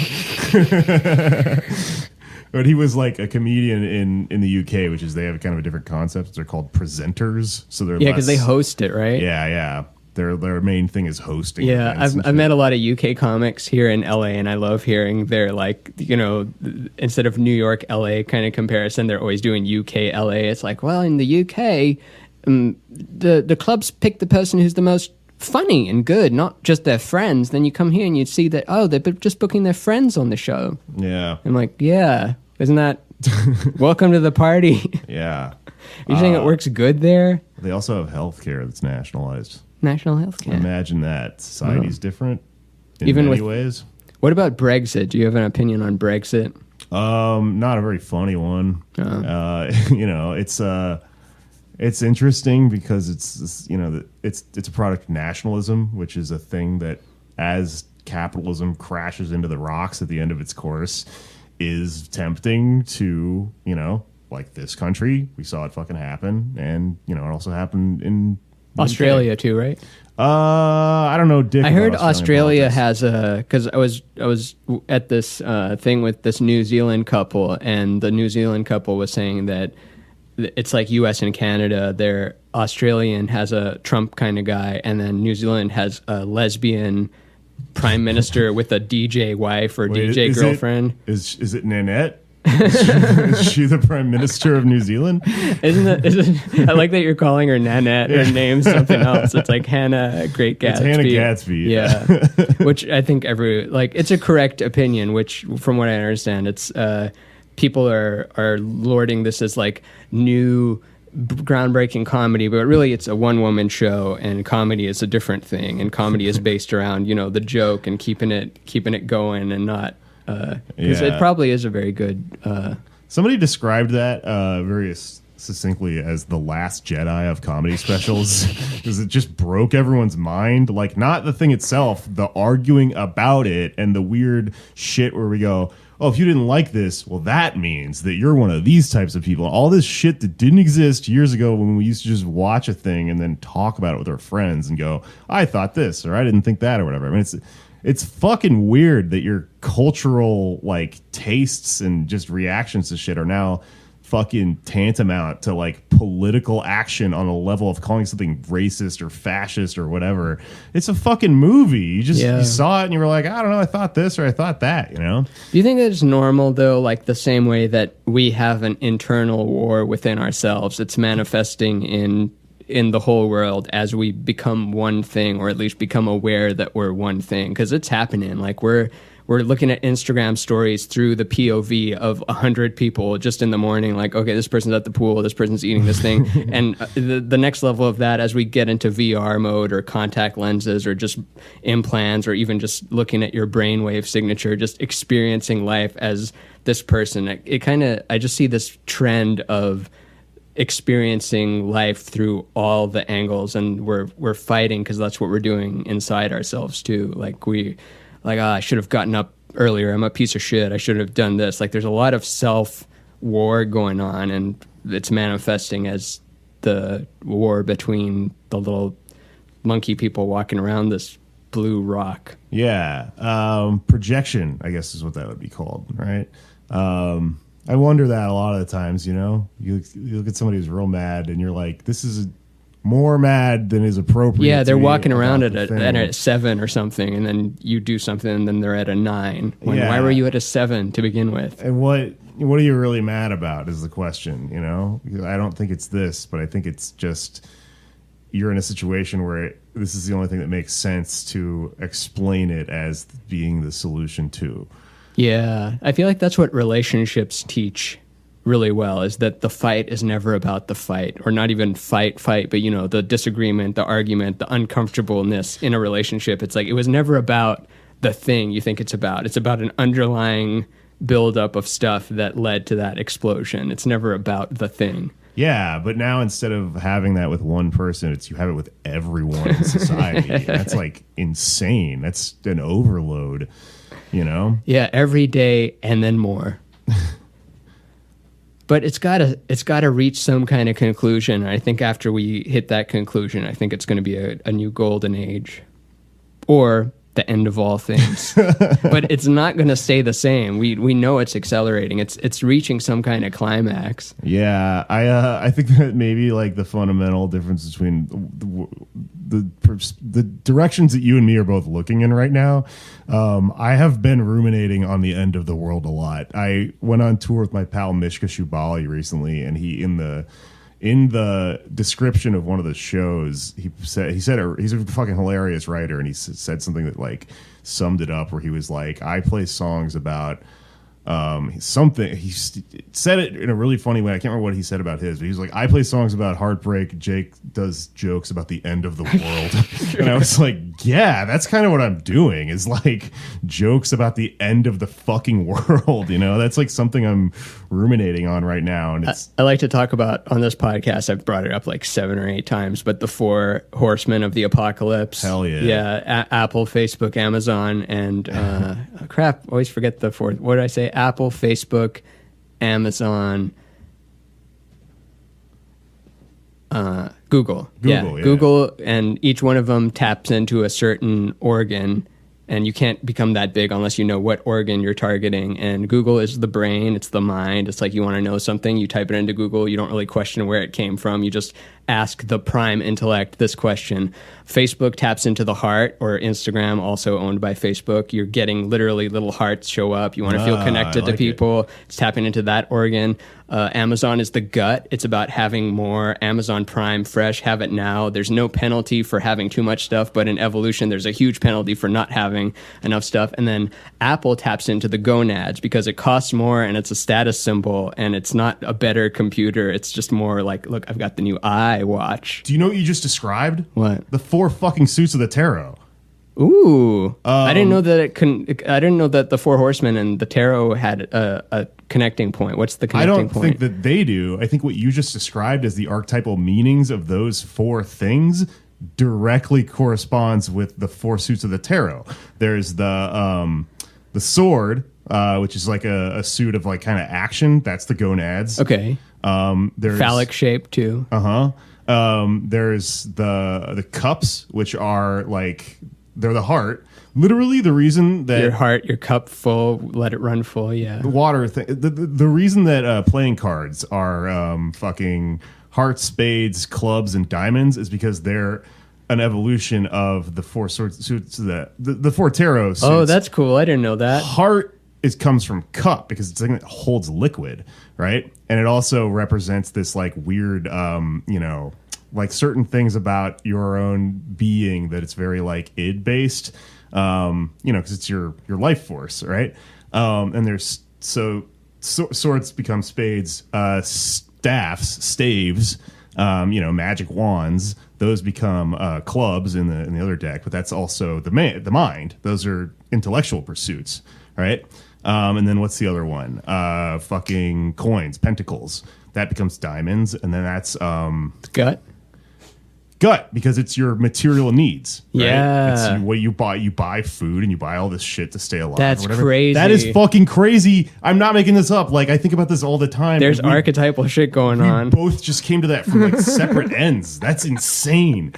It's real. And I think about like how Apple, it's literally a picture of the forbidden fruit with a bite out of it. The Amazon, it has that connection with ayahuasca and the Mother Earth thing. And I don't know where Facebook and Google, maybe, I don't know, there might be some kind of twist I can do there. You can always kind of fill in the blanks of what conspiracy you want. Mark Zuckerberg's face is an ancient sigil. You see him on South Park where he's just like, it's totally animated out, like, haha, you are no match for my style. And like he just fake machine guns people, and they're just confused at his behavior. I thought they did a really great Mark Zuckerberg, especially that pale, lifeless face. Yeah. Man. He looks like a sim. Yeah, what's it like being that guy? I don't know, man. Everyone liked him for a while until he got because he spoke to our inner, like the same way people love Rihanna or Aretha Franklin, and she drops her scarf on the floor or something. Like, we liked that there's this 22-year-old kid telling the news press, like, I'm CEO, bitch. It spoke to our inner, like, wanting to be a badass until you get 10 years of it, and then it's like, oh, that's not the little hero we Yeah. Well, that's also individualism, neoliberalism. Like, Go back and look It's not cool that he got rich. No. Well, I mean, look at old YouTube clips of the news talking to him and how like condescending their tone is to this, like, so this the Facebook, do you think it's, and now flash forward to 10 years later, that logo is on every single product. You cannot buy a drink or toilet paper without seeing that little logo, like follow toilet paper on Facebook. That this weird little goofy ass Millhouse kid sort of like became the overlord of everyone's life. Like, he probably didn't want that, you know? Oh, maybe on some level he did, and he's super smart in the way that he avoided what happened to MySpace. And one thing I heard that was interesting is that they have their campus is located where Sun Microsystems used to be, and there's an old faded Sun Microsystems sign that they kept there as a reminder that, like, this could be us any single day. Like, that's what happened to Sun Microsystems. It could be us. That's why they bought Instagram for $2 billion, and it's now worth, what, $50 billion? Wow. They made fun of him for buying Instagram because it was 6 months old and it had like 12 employees. And it's like, why would you pay $2 billion for it? It's like, okay, you wait and see. Then, because he knew that the attention was there. He knew that it would become like Friendster or MySpace, and Facebook kind of is for old people now. Kids aren't on Facebook. They moved to Instagram, Snapchat, and then Instagram stole Snapchat's feature. It's like, oh, kids are there. There's this feature. Let's jack that feature. Yeah. People don't want to move platforms because it's going that way, because eventually the grandmother effect happens, and that's when women start to have children, and then grandma wants to see pictures of the kid. So before she wasn't going to get on that platform. Now I'm getting on that platform so I can see the kid. And then once grandma is on the platform, or your mom is on the platform, it's not cool. Once parents show up, kids want to go to the new place, and that just repeats over and over again. So it's like, let's buy where the kids are going to go, and we'll call it not Facebook, but we'll own it. So then we'll have control over. Right. It's just going to keep happening forever under this model, you know. Mm-hmm. If life stayed like this forever and like nothing happened, you know, the end of the world didn't happen. Is it just like we just migrate between social media apps forever? I'm glad it slowed down a little bit, because when Snapchat was getting that heat, I was like, oh, great, now it's shifting to this. It's like worse than Vine. It's Vine that disappears. And my mom added me on Snapchat. I don't use it, though, but I was like, weird. Yeah. You know? I never felt compelled to. I like keeping stuff. I like having it be there. Like, I get no joy out of releasing a thing that disappears and you just get eyes on it. Maybe if I used it differently, if I was like, I don't know. I am Ozymandias, king of kings. Look upon my work, ye mighty in despair. It's a Snapchat of him like, no! Yes. That's brilliant. I think that's a good note to end on. Do you want any... so people should check out Mr. CLEO and Pod Damn America. Anything else? Yeah, those are my two podcasts. If you like them, sign up for Patreon. I got bonus episodes and stuff. I put out a bonus episode a week. And I'm just at Feral Jokes on everything. It's my handle. It's my fucking Brainskull thing. Right on. It's an anagram for my name. It's an easy way to remember it. Is it? I never even knew that. Yeah. Damn, that's cool.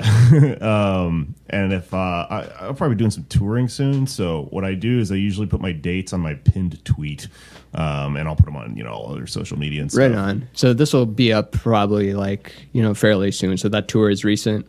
Yeah. Okay. Right on. Well, thanks for coming on the program and talking shit. And we figured out how to make the world a better place, I guess, or at least how to witness it with more tolerance or some kind of thing. I don't know. Maybe there's no conclusion, but I really enjoyed this. I thought that was a fantastic episode. Yeah, that was awesome. All right. Good night, everyone. Good night, everyone. Or good morning. Not good afternoon. If it's the afternoon and you're listening to this, oh man, the worst thing better happen to you.